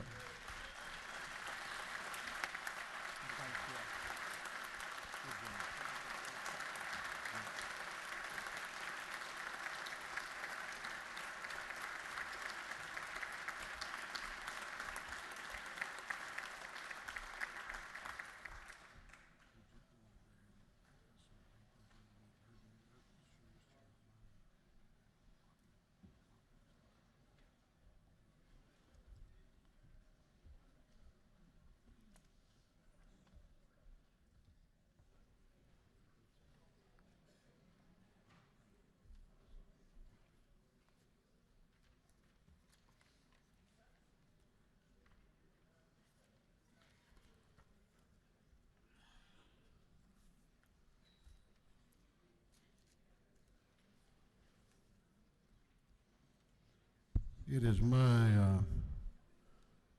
honor now to introduce the doctor of the day, if he'd make his way up here. This is a day one tradition here. I don't know how many years it goes back, but he's got me dated, and and I'm a dinosaur, so, but we're honored to have with us today Dr. Robert Kaufman. Dr. Kaufman is board certified in internal medicine, earned his medical degree at Morehouse School of Medicine, completed his residency in internal medicine at, I think that's a violation of the rules, Mr. Chairman. Completed his residency in internal medicine at Emory University. He has been practicing internal medicine since 1989 with the Kaufman Clinic, with offices here in Atlanta and in Woodstock.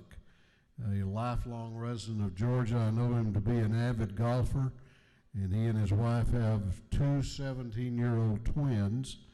And he is also very active with the Alzheimer's Association, and puts on every year the James A. Kaufman Golf Tournament that has raised over $2.5 million for Alzheimer's here in Georgia. Dr. Kaufman is a friend and a truly just a class great Georgian. So please make welcome Dr. Bobby Kaufman. Thank you. Feel great. That's good.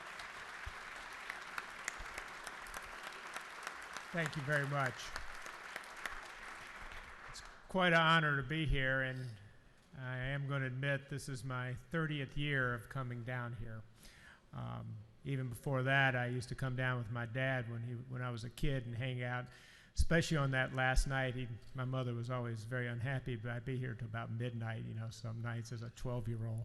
But it's an honor to be here and a privilege. And doing this for so many different years, it's one of my favorite days of the year, so I'm very thankful for that. She's not here, but I always like to introduce the most important person that's here, and that's Julia Mack, who's our nurse, but she absconded, I think. So, but she will be at the medical aid station, always at your service, and I always will be at your service. My office is only a couple minutes away, if a lot of y'all know, and if you ever need anything for me, I'm always available, and thank you for allowing me to be here.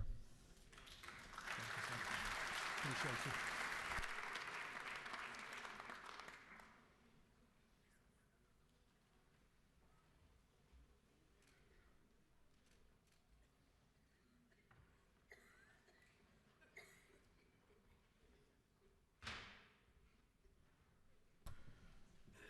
The next order of business is the election of the clerk of the House for the 2019-2020 term, and the chair recognizes the gentleman from the 11th House District, Chairman Rick Jaspers, for a nomination.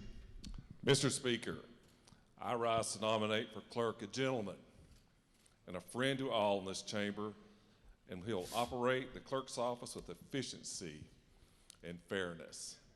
I nominate Mr. Bill Riley as our clerk. The gentleman from the 11th District, Representative Jaspers, has nominated Bill Riley to be the clerk of the House for the 2019-2020 term. The chair recognizes the gentleman from the 168th House District, Representative Al Williams.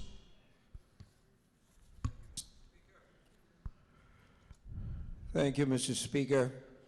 I rise from the great county of Liberty on the beautiful coast of Georgia, where the water tastes like cherry wine, to second the nomination of Bill Riley for re-election as clerk of this great house. The gentleman from the 168th District, Representative Al Williams, has seconded the nomination of Bill Riley to be re-elected clerk of the House. The chair recognizes the majority leader for a motion. Mr. Speaker, I can't top the cherry wine, but I can move that the nominations be closed. and that the entire membership of this body cast their votes for the election of our friend Bill Riley as clerk of the Georgia House.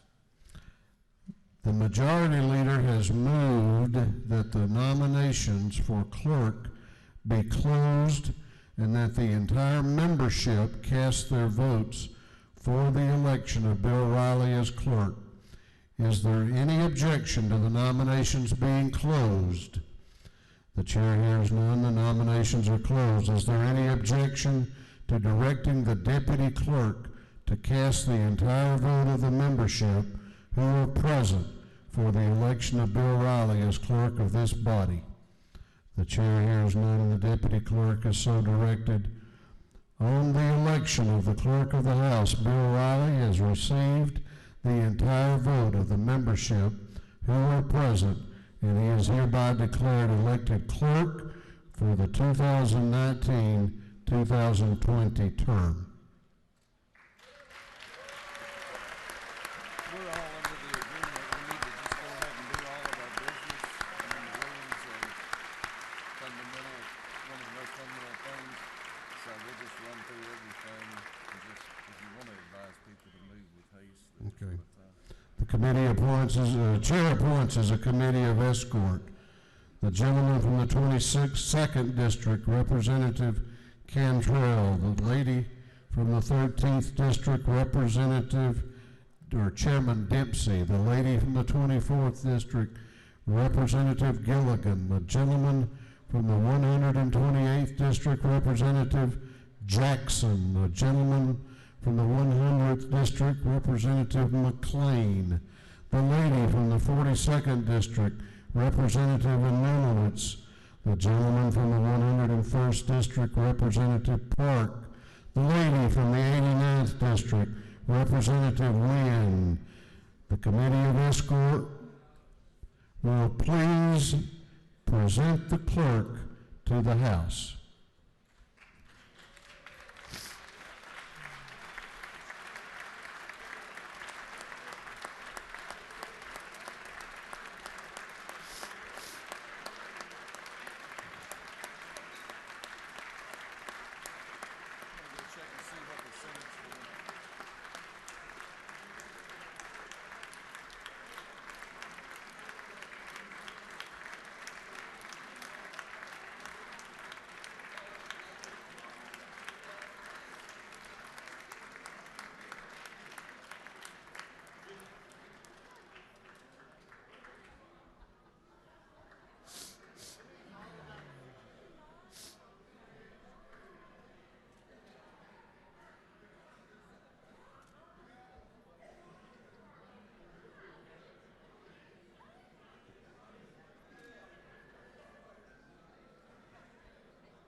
At this time, the chair will administer the oath of office to the clerk of the House.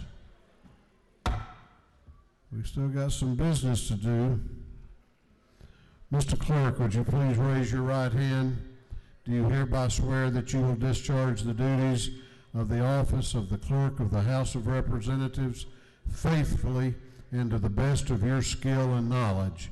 Do you further swear that you are not the holder of any public money, due this state, or any political subdivision or authority thereof, unaccounted for, that you are not the holder of any office of trust under the government of the United States, nor of any one of the several states, nor of any foreign state, that you are otherwise qualified to hold said office according to the Constitution and laws of the state of Georgia. If you do, please indicate, I do. I do. Thank you, Mr. Clerk.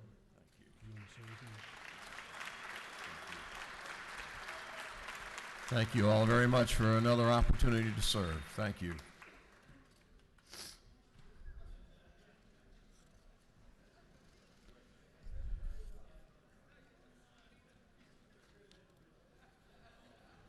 Now, the chair don't want to cut anybody short, but Somebody said there was something going on at 2 o'clock this afternoon, and but then I realized they can't meet without us, can they? The next order of business is the election of a doorkeeper for the House for the 2019-2020 term. The House is now open for nominations for doorkeeper, and the chair recognizes the gentleman from the 30th House District, Representative Donahue. It is with great honor that I nominate Pat Highnote, doorkeeper of the House, 2019-2020 session. Representative Emory Donahue has nominated Pat Highnote as doorkeeper of this House.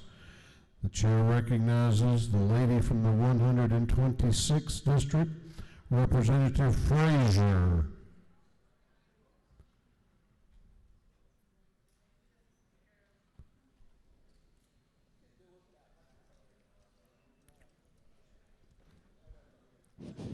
Thank you.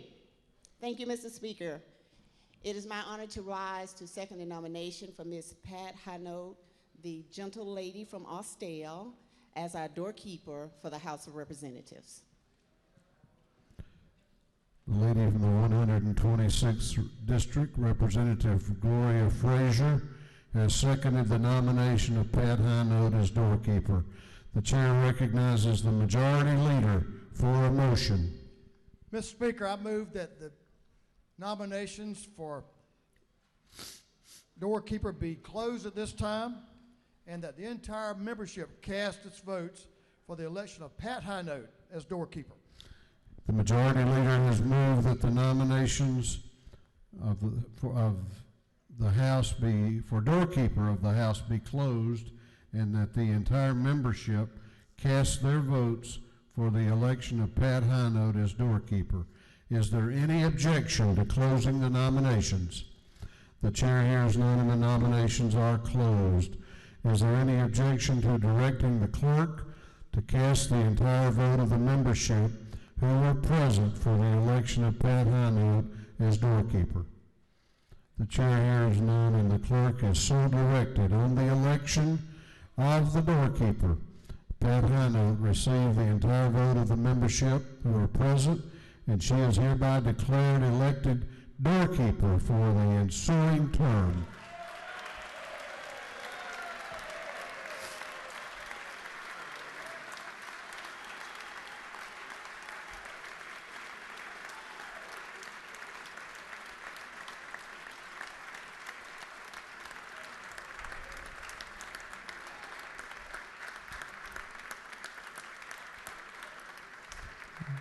The next order of business is the election of a messenger for the House for the 2019-2020 term.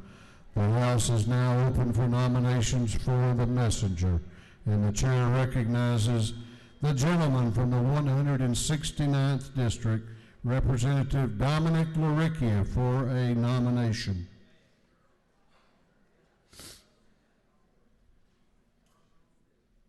Speaker, it is indeed an honor and my privilege to nominate Betsy Thiru for position of messenger for the 2019-2020 term for this, the People's House. Did he pronounce it right? The gentleman from the 169th District, Representative Laricchia, has nominated Betsy Thiru as messenger of this House. The chair recognizes the lady from the 74th District, Representative Stovall. Thank you, Mr. Speaker. I'm delighted to second the nomination of Betsy Thiru as our messenger in this House. The lady from the 74th District, Representative Valencia Stovall, has seconded the nomination of Betsy Thiru as messenger of this House. The chair recognizes the majority leader for a motion. Mr. Speaker, I would move that the nominations be closed and that the entire membership cast their votes for the election of Betsy Thiru as messenger of this House. She's doing a great job. Is there any objection to closing the nominations?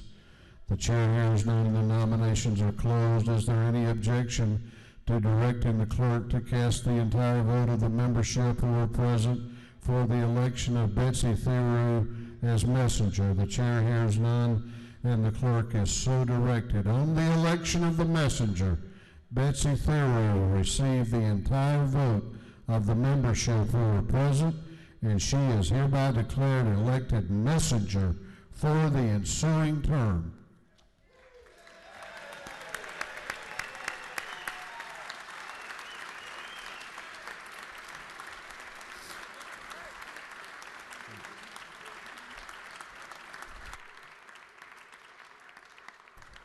The chair recognizes the majority leader for the purpose of offering a resolution.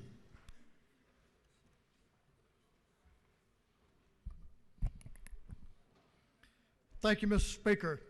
At this time, I would like to offer House Resolution 10 for consideration by this body. Mr. Clerk. Clerk will read the caption. House Resolution number 10 by Representative Burns, the 159th, a resolution to notify the Senate that the House of Representatives has convened. Chair recognizes the majority leader to speak to the resolution. This resolution simply lets the Senate know that it's time for them to get up, get ready to go, come here and go to work because we're ready. The House is ready to go to work, and this simply lets the Senate know that we're here and make sure that they're doing their business to work with us during this session. That's what House Resolution 10 does, Mr. Speaker. Pretty simple and straightforward. Any questions? You have no questions. I ask for your consideration, favorable consideration on House Resolution 10, and I yield the will, Mr. Speaker. The majority leader has moved that the House adopt House Resolution 10. Is there any objection to the adoption of the resolution? The chair hears none, and the resolution is adopted, and the Senate will be notified of our being at work. The chair recognizes the majority leader for the purpose of offering a resolution.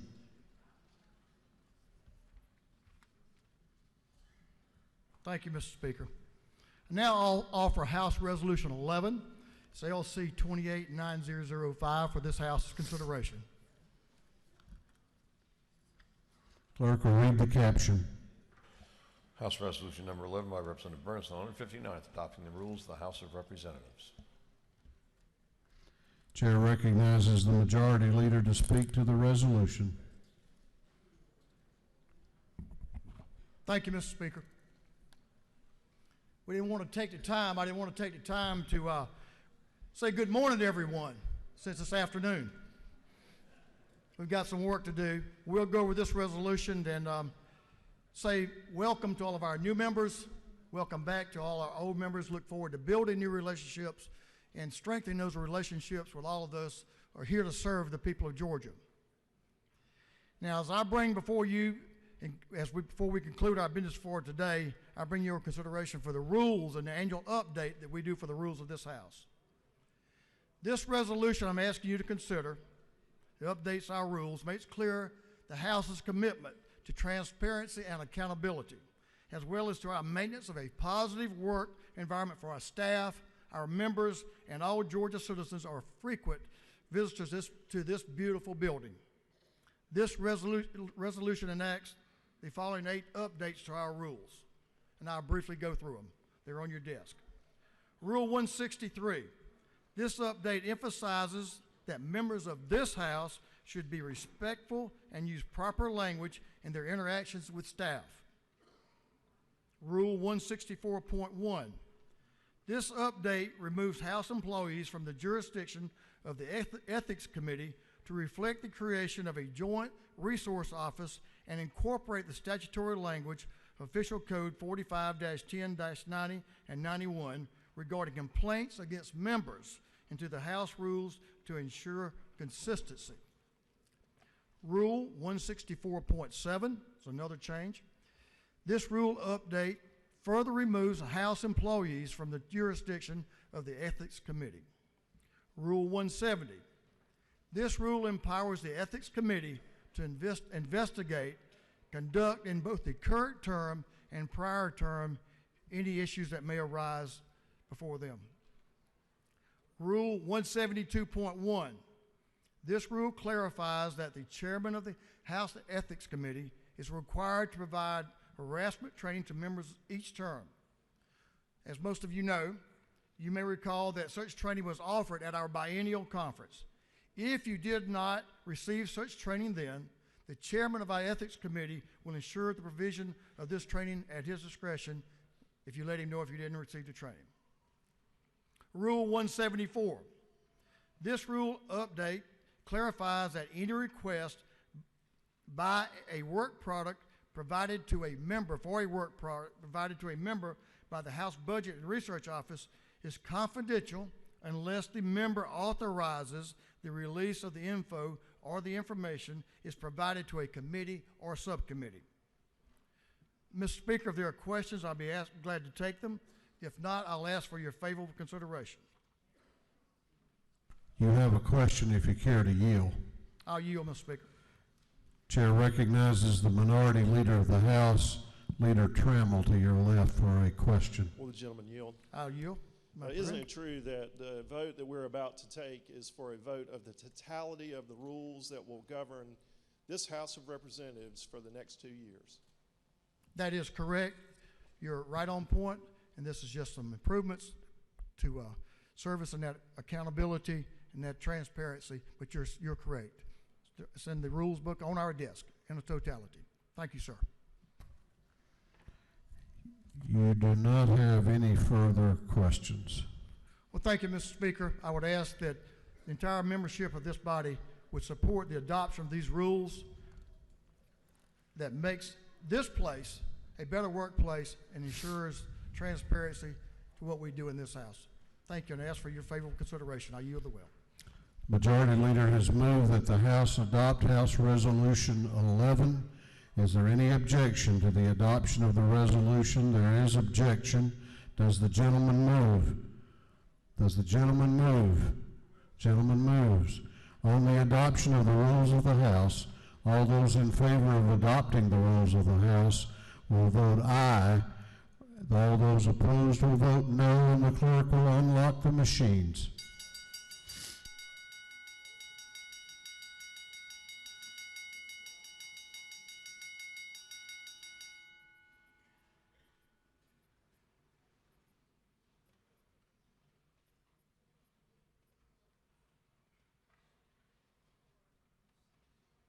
Have all members voted? Have all members voted? If so, the clerk will lock the machines on the adoption of the rules of the House. The ayes are 100, the nays are 65. This resolution, having received the requisite constitutional majority, is therefore adopted. Chair recognizes the Majority Leader for the purpose of offering a resolution.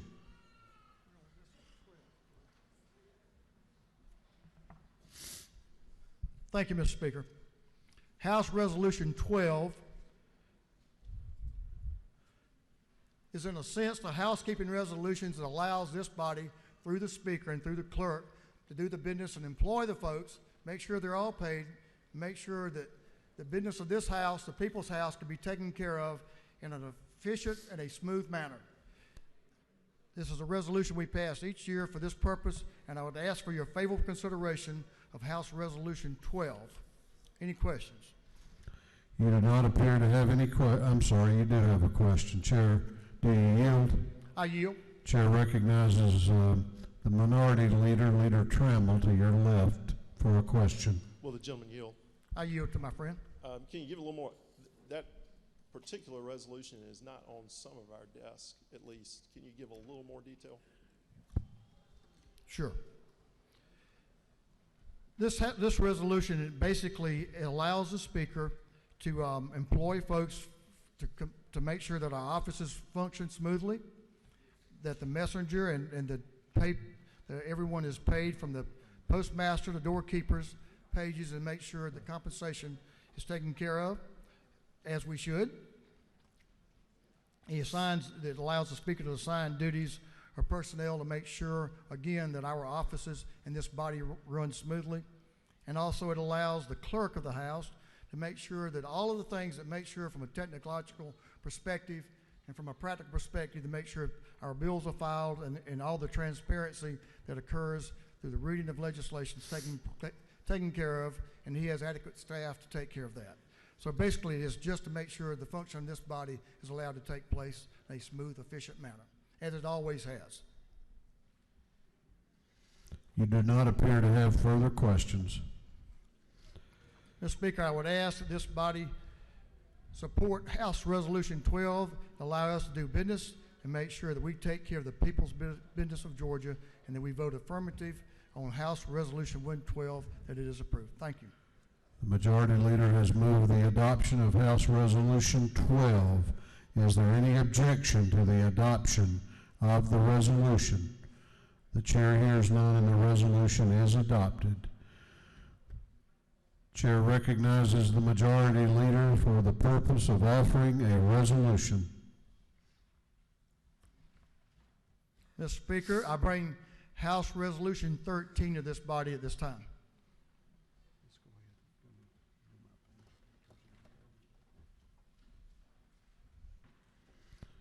Clerk will read the caption. House Resolution 13 by Representative Burns, the 159th, calling a joint session of the House of Representatives and Senate for the purposes of the inauguration of the Governor, Lieutenant Governor, and other executive constitutional officers of the state of Georgia. Chair recognizes the Majority Leader to speak to House Resolution 13. My lucky number, 13. I don't know about y'all's. This resolution is very direct. It speaks to the point that we will call a joint session of the House and the Senate, and that we will go next door over to Georgia Tech, in one sense of the word, and make sure that the governor and all the statewide elected officials are sworn in to make sure this state continues the progress that we've made in the past, and that this House has the appropriate resolution in place. If there are any questions, Mr. Speaker, I'll be glad to answer them.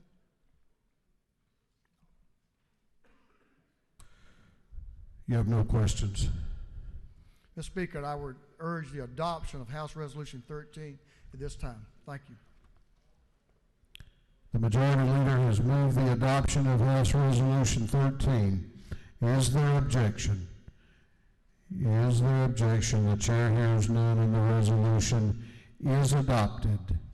Chair recognizes the Majority Leader for the purpose of offering a resolution.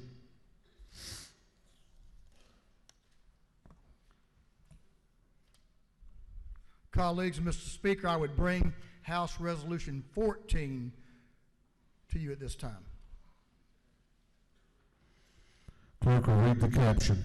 House Resolution number 14 by Representative Burns, the 159th, calling a joint session of the House of Representatives and the Senate for the purposes of hearing a message from the governor, inviting the justices of the Supreme Court and the judges of the Court of Appeals to be present.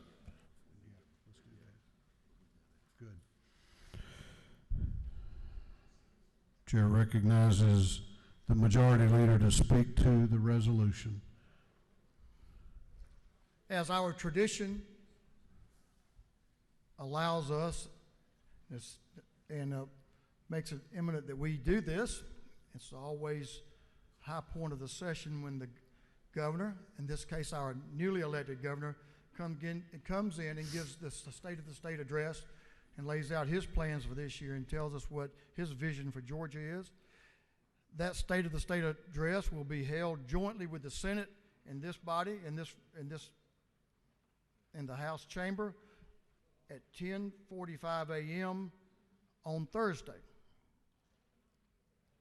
We will hear from him at 11 a.m. We need to be here at 10:45 a.m. on Thursday, January the 17th, in this hall of the House of Representatives. I'd ask for your favorable support, and I will answer any questions there are any. Mr. Speaker. You have no questions. I ask for your favorable consideration and adoption of House Resolution 14. Thank you. Before we vote this resolution, Mr.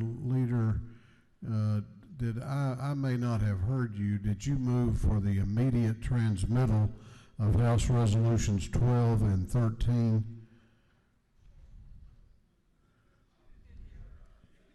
Yes, sir, I did say that under my breath, but I'll say it publicly now. Thank you, Mr. Speaker. I would move for that immediate transmittal so we can continue to move forward with the work of this state.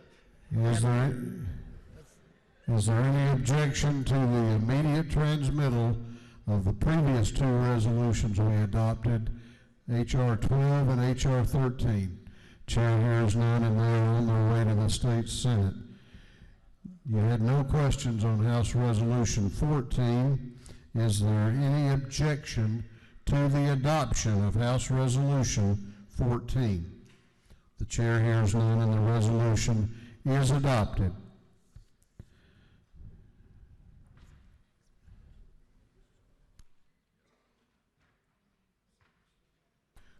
Clerk will read the caption to Senate Resolution 6.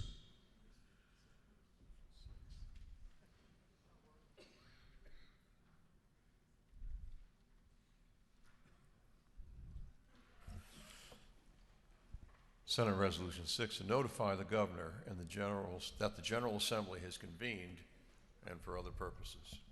Chair recognizes the majority leader to speak to the resolution. Thank you, Mr. Speaker. I'm glad that one was immediately transferred to us.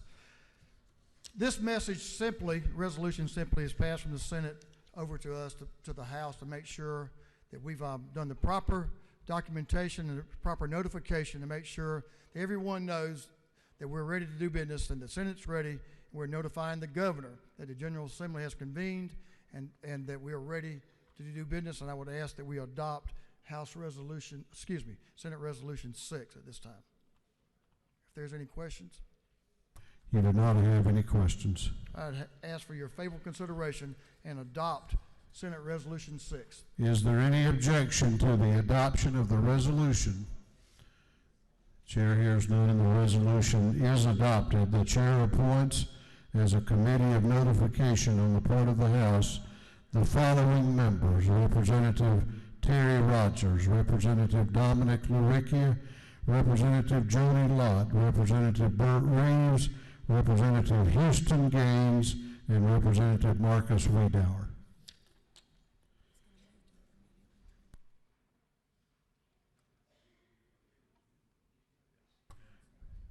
Okay. Chair recognizes the majority leader for a couple of motions. Mr. Speaker, at this time I would ask that we immediately transmit House Resolution 14 and Senate Resolution 6. Majority, let's take those one at a time. Let's do 14. I would ask for immediate transmittal of House Resolution 14 at this time. Leader has moved that House Resolution 14 be immediately transmitted to the Senate. Is there objection? Chair hears none, and it is so ordered. On the motion that Senate Resolution 6 be immediately transmitted, is there objection? The chair hears none, and the resolution is immediately transmitted.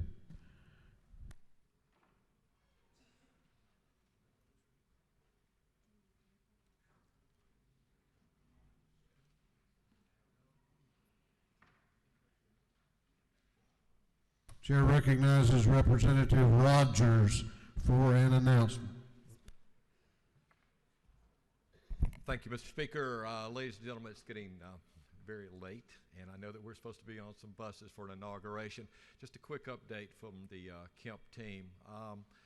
We had lunch scheduled in the rotunda from like 12 o'clock till 12:45. Doesn't look like that's going to work out.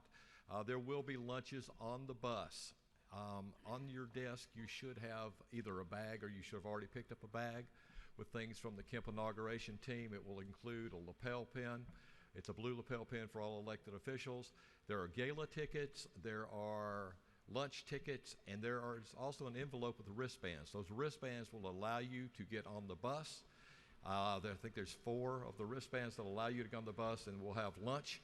The buses are from like 12:30 to 12:45. They're over by Liberty Plaza, and I would suggest that as soon as we adjourn, you head over that way. If you need gala tickets, for later on, and there's a shortage or something like that. If you will see us, don't see Dominic because he's been selling his on StubHub for $500. But there's probably more of those. Thank you, Mr. Speaker. I yield the will.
Clerk will read the caption to an invite resolution. Outnumbered House Resolution by Representative Glanton of the 75th. I didn't hear anybody say we were adjourned or in recess. Did y'all? Okay. Proceed, Mr. Clerk. Commending the Clayton State University, recognized January 15, 2019 as Clayton State University as state capital and for other purposes. Is there any objection to the adoption of the invite resolution? Chair hears none. The resolution is adopted. If anyone finds a cuff link, that we've had one lost, please return it to the Speaker's office. It's not mine, but it could be if you like it when it gets there, but, and I can find the other one. But we've got a missing, lost cufflink. All of the members of the escort committee for the governor-elect for the inaugural will report as directed by the governor-elect's team. That was the names that were read earlier. They will report as directed. I'm trying to find out from the governor's team where they're to go. They don't know, and I haven't been told. So, we have a birthday. Please join me in wishing a happy birthday to Representative Pam Dickerson. Happy birthday.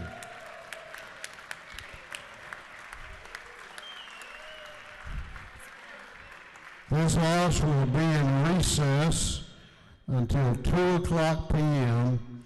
when we will reconvene for the George session at the McCamish Pavilion on the campus of Georgia Tech.